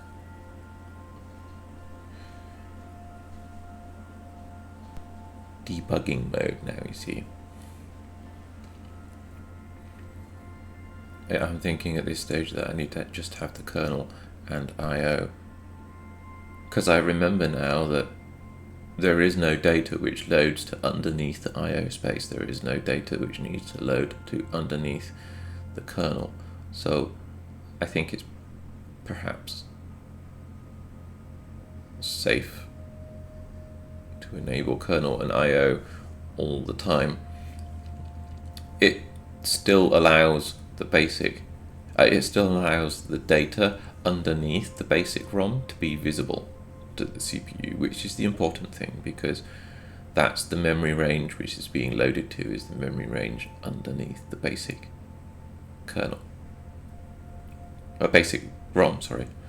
And the basic ROM is at A00 to BFFF inclusively. So we need to have RAM there, definitely.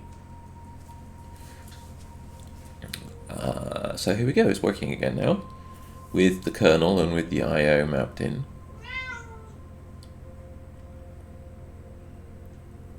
That was my cat. Oh, my cat is wanting my attention. So there we go, that's the streamed loading now working using the kernel. The next stage is to use a fast load byte stream with decompress instead of the kernel byte stream decompress. I mean, the kernel loaders are fine, but they're a bit slow. I want to use a fast load instead, because, you know, why not? And I will need a boot menu to upload the drive code, because a fast load, a good fast load, obviously needs drive code on the other side, sending data with a better protocol. Now, I'm not going to use a 2-bit protocol,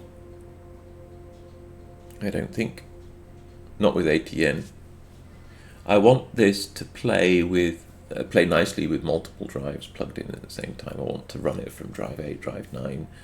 I want to have 2 drives connected at the same time. I want it to be as standard DOS 1541 friendly as possible. So that means somewhat avoiding an ATN based protocol for a fast load. Before I forget, I just want to double check that the reference U decompression implementation still works with all of those code changes that went into it. So I'm using its automated test unit. It's basically a unit test which includes the code with some standard memory, and then it compares the memory with compression and decompression using the test framework that I like to use, which I also put the source code for on GitHub as well, so you can also use it as well. It basically does a full virtual machine test of 6502 code and everything else. Data comparisons, all sorts of stuff like that. It makes it very useful and very easy to unit test and integration test the code that I write.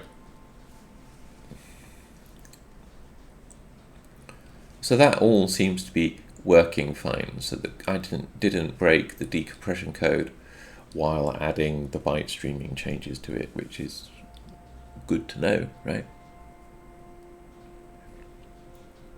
So I'm just running through one last test of the code,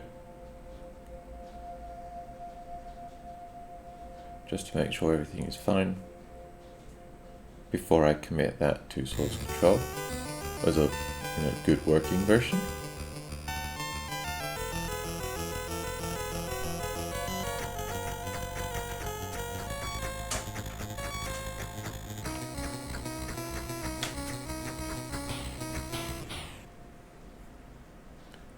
And it certainly seems to be. Before I commit working code changes, I just really do make sure that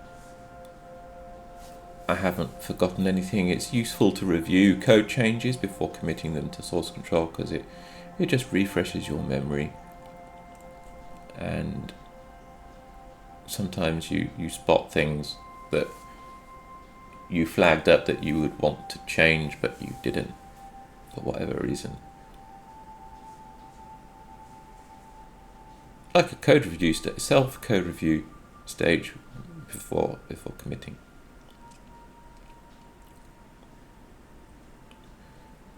Even though it's just me working on these repositories, it's still good to have a proper process and obviously proper testing. So I will need to add a bootloader now, which uploads code to the drive.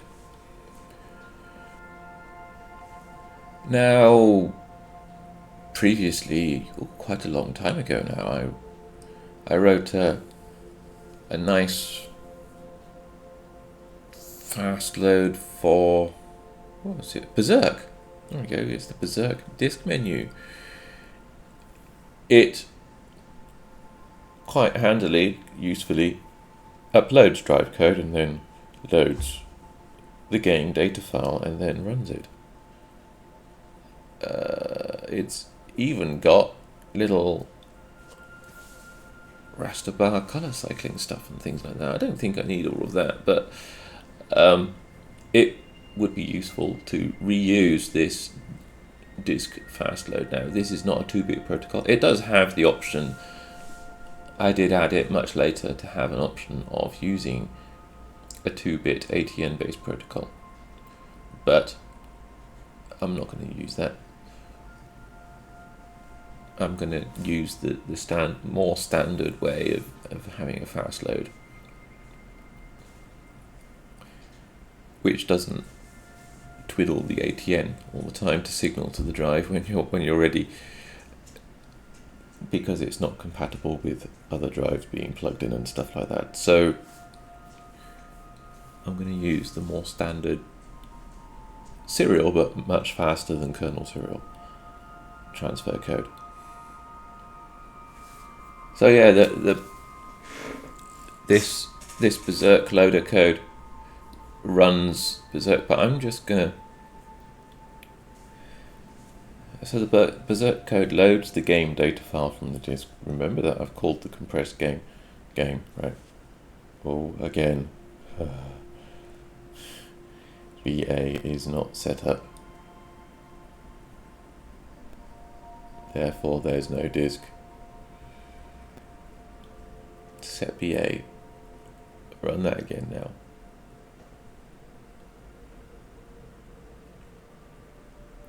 Attach the disk image.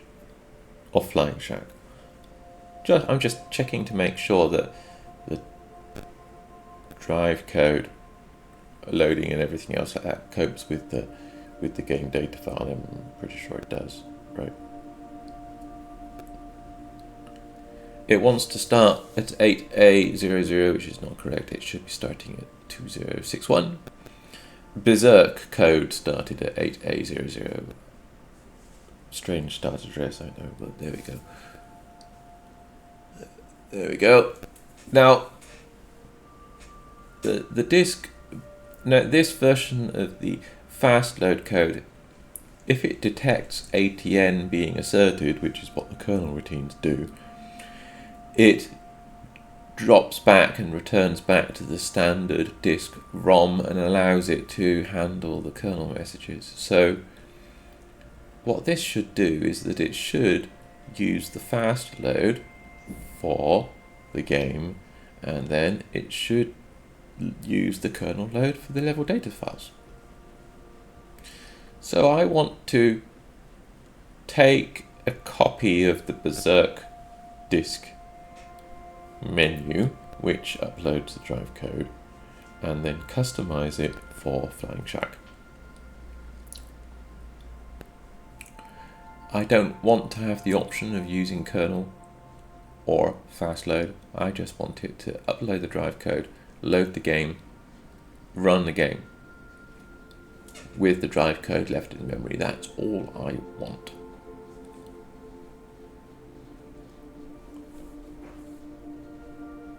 So let's proceed to take out quite a lot of the code from the Berserk boot.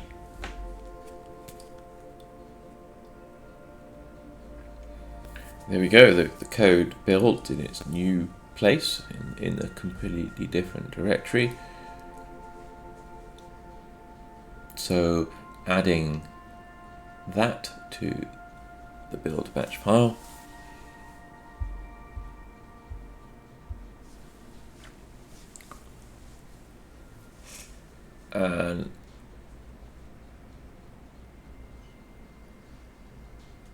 And now let's proceed to edit the rest of the stuff. So,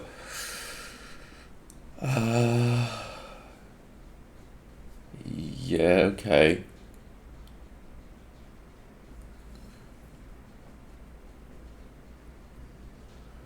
I have macros for this now. I shouldn't really include the code directly. Don't mind me, I'm just tidying up this code and removing lots of bits. Yeah, I don't really want to display messages saying Berserk and stuff like that, right? Or limited RGCD release. Nope. Flying Shark. I don't really need to have the left or right test. Left and right on the disk is used to choose between kernel or fast load, or fast load and kernel load. I'm going to remove that choice.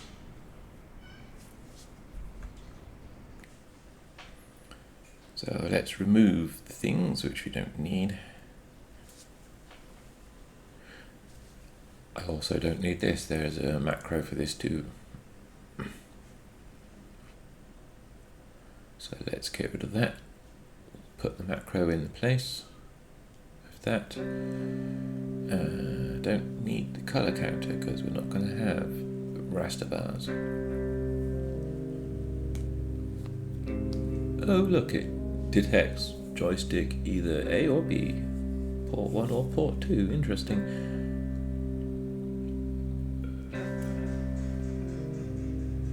Don't need all of that. Just need...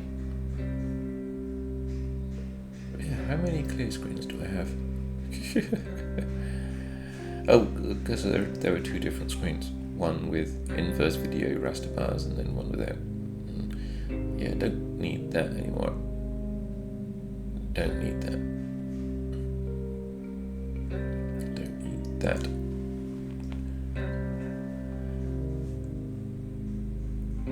Okay, need this.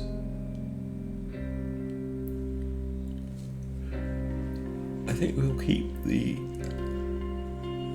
loading counter in the code for now.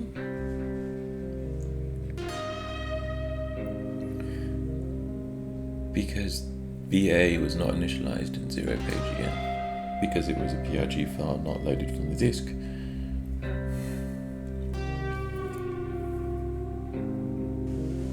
I'm going to put a little comparison in there for that. If there's no default device, then it's going to assume that it can use 8 to start with. It seems to be loading okay. I need to turn off the flashing cursor, don't I?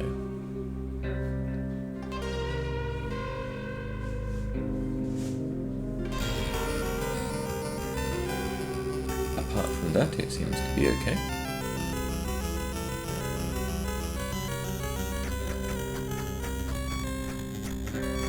So, although it used a fast load in the boot, the loader detected the ATN being signaled by the kernel byte read and the open, and it has exited back in the drive code to the normal driver on routines, which is good. And there we go, I've got the little macro for disabling the cursor flash, so we'll put that in. There we are. So the little bordered coloured area is actually 2 raster interrupts. So interrupts could be coming from a different source and messing up with the raster interrupts. Right, that's better.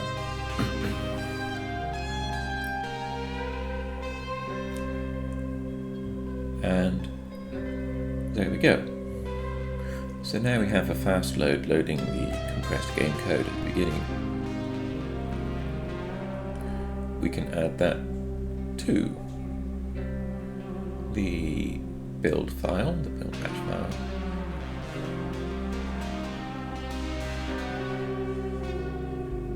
I need a nice compressed file which starts the code at C000, which I'll use my compression tool for. So the build process with the new compressed bootloader seems to work, which uses the fast load, and then during the level it falls back down to using the kernel, which is what it's meant to do. I'm just going to make this output name consistent, so because it's compressed output, I just want to put it into the temporary directory. I don't really want to have the compressed output put back into the working directory. There we go.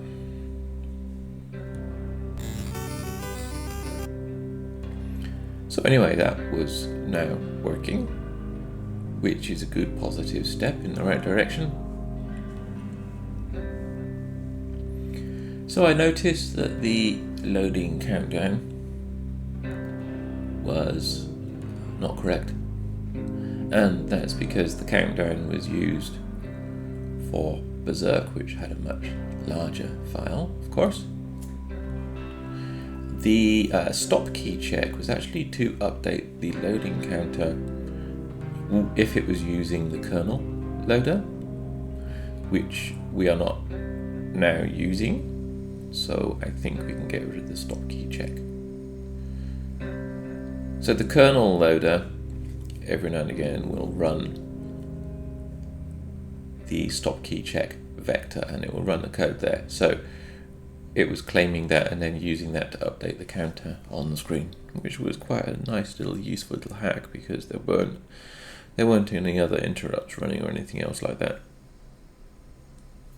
I wanted to use when it was using a kernel loader. But we're not using the kernel loader now, we're using the fast load. So the fast load has the display loading counter being updated in the raster interrupt. Just making sure that the code can still build, and it does. That's great. Not quite correct. 1 or 2 out. Let's just add, I guess, 2 to it just to make it safe, right? There we go.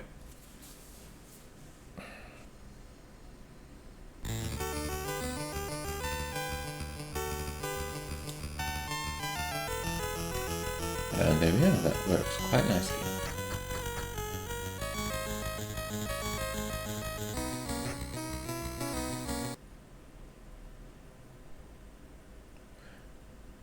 So now the disk boot uploads the drive code. I can commit those changes to source control.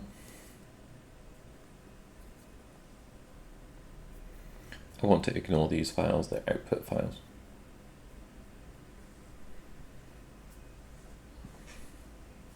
I want the final D64, but I don't really want anything else. Cluttering up the directory, right? Okay, that's all good changes. That's new code, that's fine.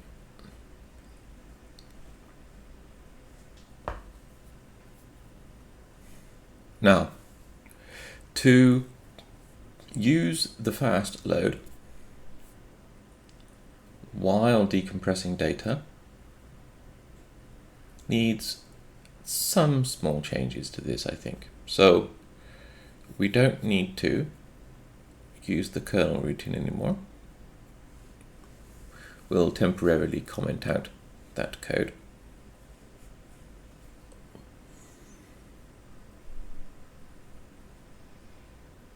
I'm going to make it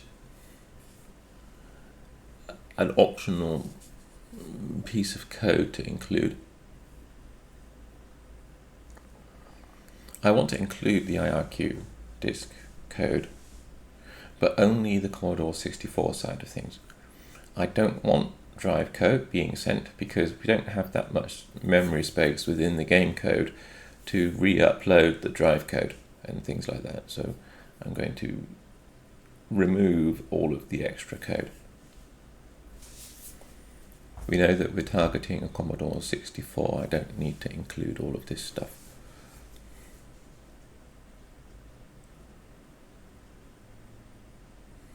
Just include it straight away. There we go. It doesn't have to be generic code.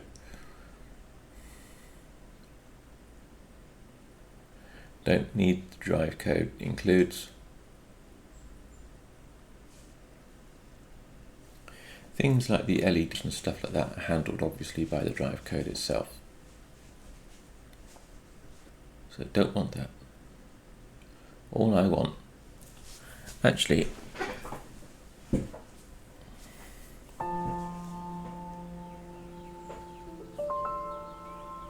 I don't even want the C64 side of the code to start loading code. All I want is to send, all I want for that is for it to send the name. The actual loading will be done by streaming bytes from the disk using the fast load byte fetch and then using the output from that.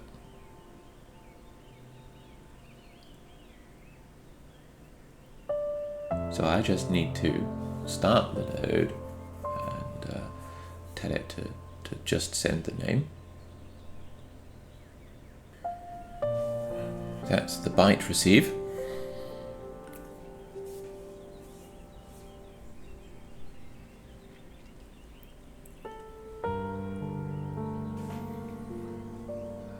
Like the kernel byte streaming code, I need to set up the load address.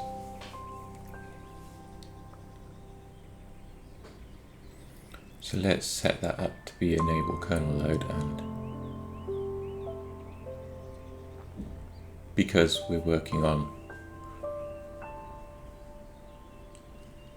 the fast load code, we'll want to turn that off at some point. So if we're using the kernel, we use the kernel chart in. If we're using the fast load, then we want to fetch bytes using the fast load routine. Well, it's assembled.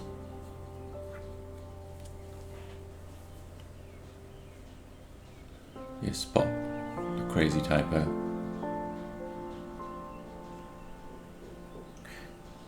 Obviously should have been using the safe charging function there.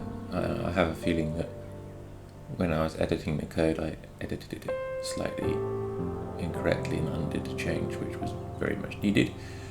So using the kernel now, ding ding ding, ding ding ding, and fine.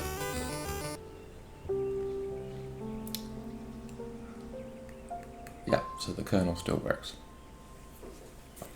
Now we know that the kernel still works. It seems that the fast load byte receiving code in the drive is getting stuck after the game starts. And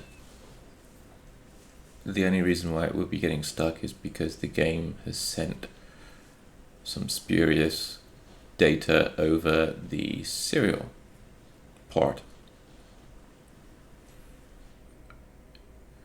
So actually looking at this, because the bits are coming out of sync now from the serial port from the C64 to the drive is actually getting an incorrect command code. It's reading 2 instead of 1. The bits inside the command code got shifted across by 1 bit. So yeah, the game code somewhere between the game start and the initialization and the loading, between the initialization at 1000 in hex until it gets to the drive code just after A00 in hex, it's sending an extra bit pattern or 2, which is causing the drive code to get a bit confused.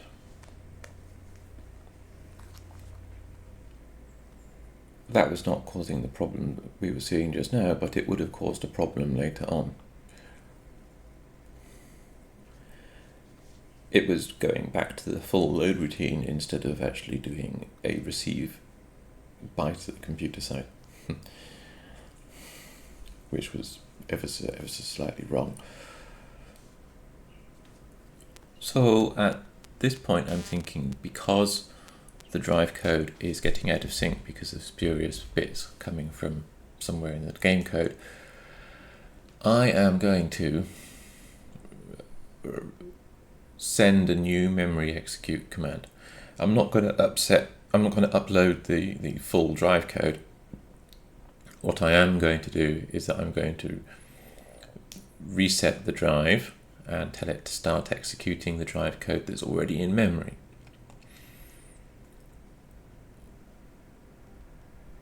So we're going to do an IO init. I'm not entirely sure that that's needed because I think the game code does it, but what I am going to do is that I'm going to copy the memory execute command initialization from the drive code initialization routine. So not sending the full drive code, just sending memory execute with the correct memory address, please. There we go.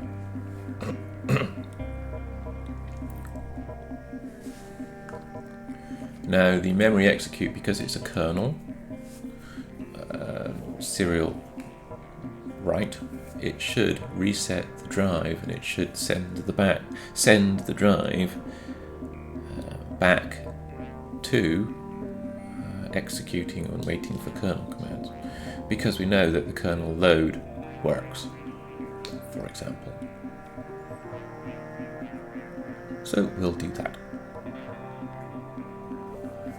I'm not going to check for errors or anything like that. I know that the previous memory execute command worked because it got here as part of the bootloader code, right? So we can streamline it a little bit here are. So listen.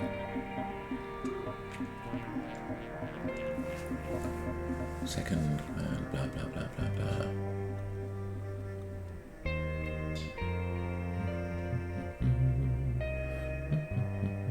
We can do the whole thing here. There we are. Don't care about error message display or anything else. Okay, that assembled. Let's try that.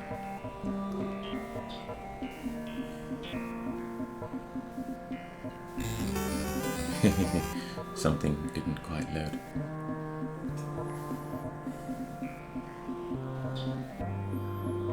Oops. Yeah, that was a whoopsie. It didn't do anything at all. Right, it returns instead of doing a JSR, I did a jump. Oops. So the second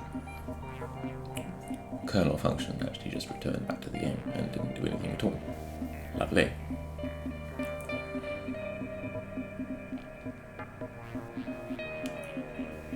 So now what's going on?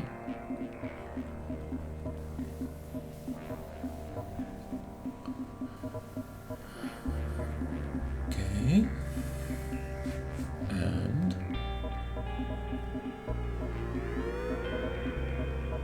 well, it looks like it's sending bits from the drive. All that's okay. So let's debug this memory execute command. Flow from the beginning.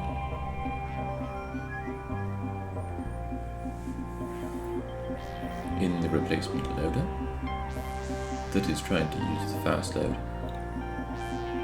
bit streaming. So the drive code has switched back to its ROM routine.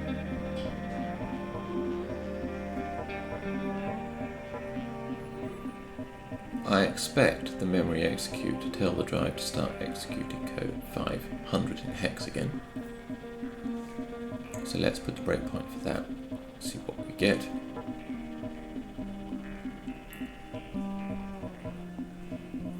So the breakpoint on the Commodore 64 side is now where it tries to send the file name to match to start the load on the disk with the fast loader. It just sends the name. Sending the command code 1 to the drive using the fast load byte send routine. And that's where it finishes. So we're definitely sending 1 because it's in the accumulator right now. It's waiting for the drive to say it's ready. The drive code has started executing now. Commodore 64 will detect that the drive code has started running when it gets the handshake from the drive, and the drive should start receiving the command code. The computer, Commodore 64, has finished sending the command code,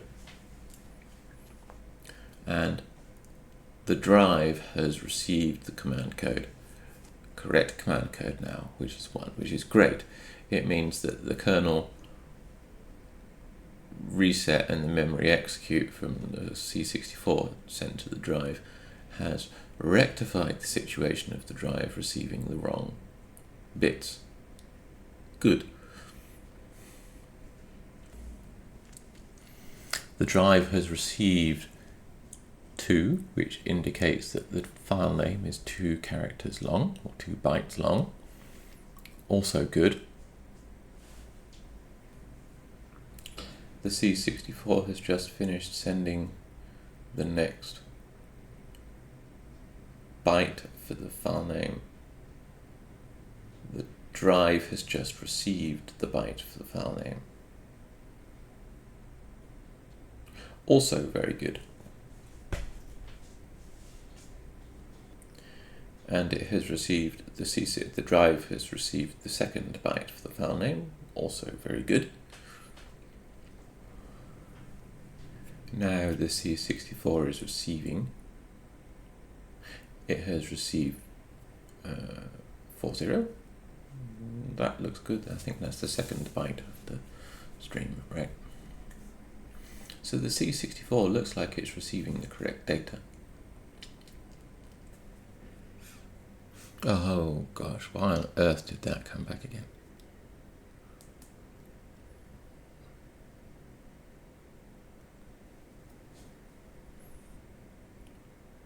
Yeah, this is just the get bytes macro. It should just be calling safe char in all the time. Right. Actually, you know, technically speaking, those should also be safe char in as well. Just to really make everything safe, but anyway.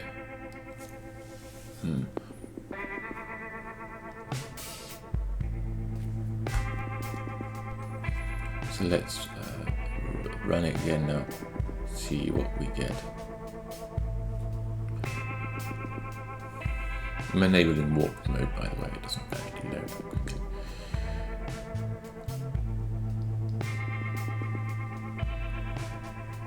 Now the Commodore 64 is getting stuck somewhere.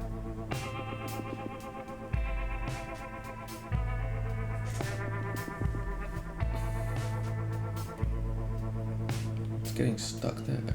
Why on earth is it getting stuck there?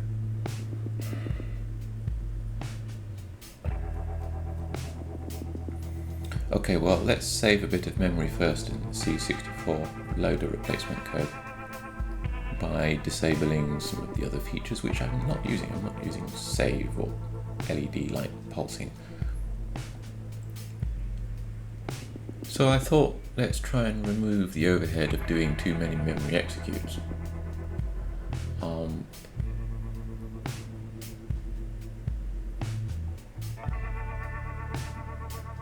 And it doesn't seem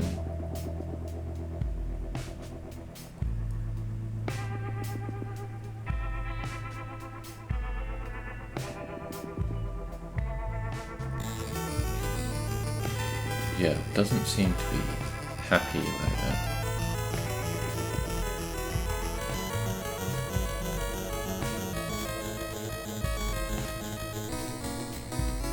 Yeah, lots of corrupted data.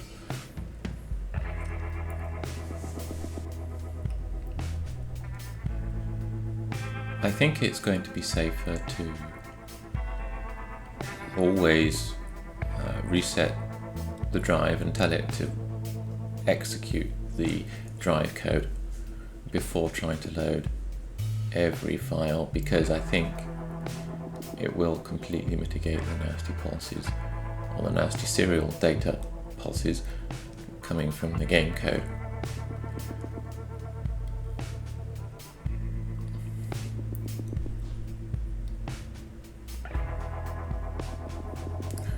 So yes, resetting the drive, running the drive code seems to mitigate that issue.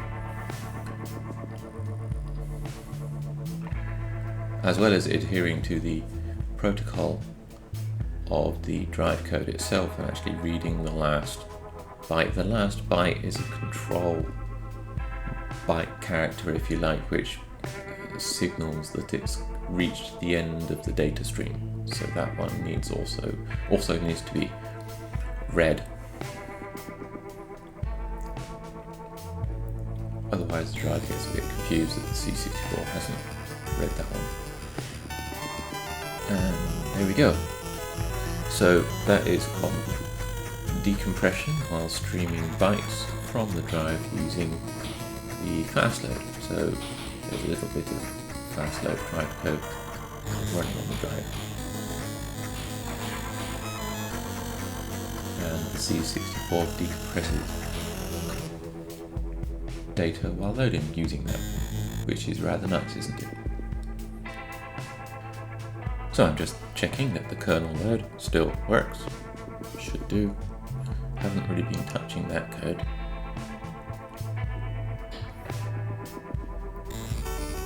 And there we go. So that's all nicely working. So I'm really happy with the way that that's been going. The protection has been removed from the game. The data files have been extracted and saved as regular files, and then they've been compressed, and then a fast load is used to load the game, and also the fast load is used to stream and decompress data from the drive as it's loading, which is really cool. And the code works if you want to use the kernel or if you want to use the fast load for that decompression while loading, streaming stuff. So yeah, very, very cool. I'm very happy with the way that that's progressed. I'm just going to run it in ICU debugger so that we can see the memory now being loaded using the fast load plus the fast load stream decompression. And here we go. So the fast load is faster than the kernel load. It uses like a handshaky serial protocol, which is a lot better than the kernel stuff. And we can see the data loading in quite nicely and decompressing as it's going. Again, using the fast load protocol. Golly, there's a lot of data to load in file 2, isn't there? And there we go, so that's working.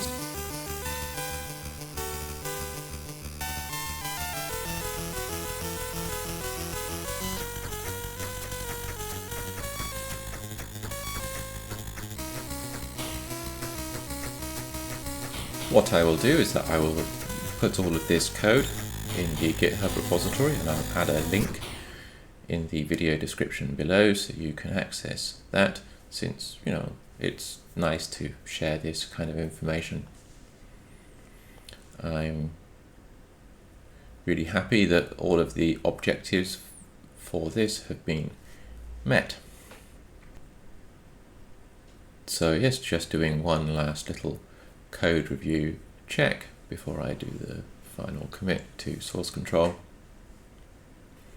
with obviously a nice little descriptive comment. And there we go. So I hope you enjoyed this coding session. So I think we'll leave it there for now. So thank you very much for watching my retro games backups videos, where I go through all of this coding stuff. If you like this kind of thing, then please do consider liking or subscribing to this channel, and there are some buttons below specifically for those purposes. And also, if you would like, add a comment as well.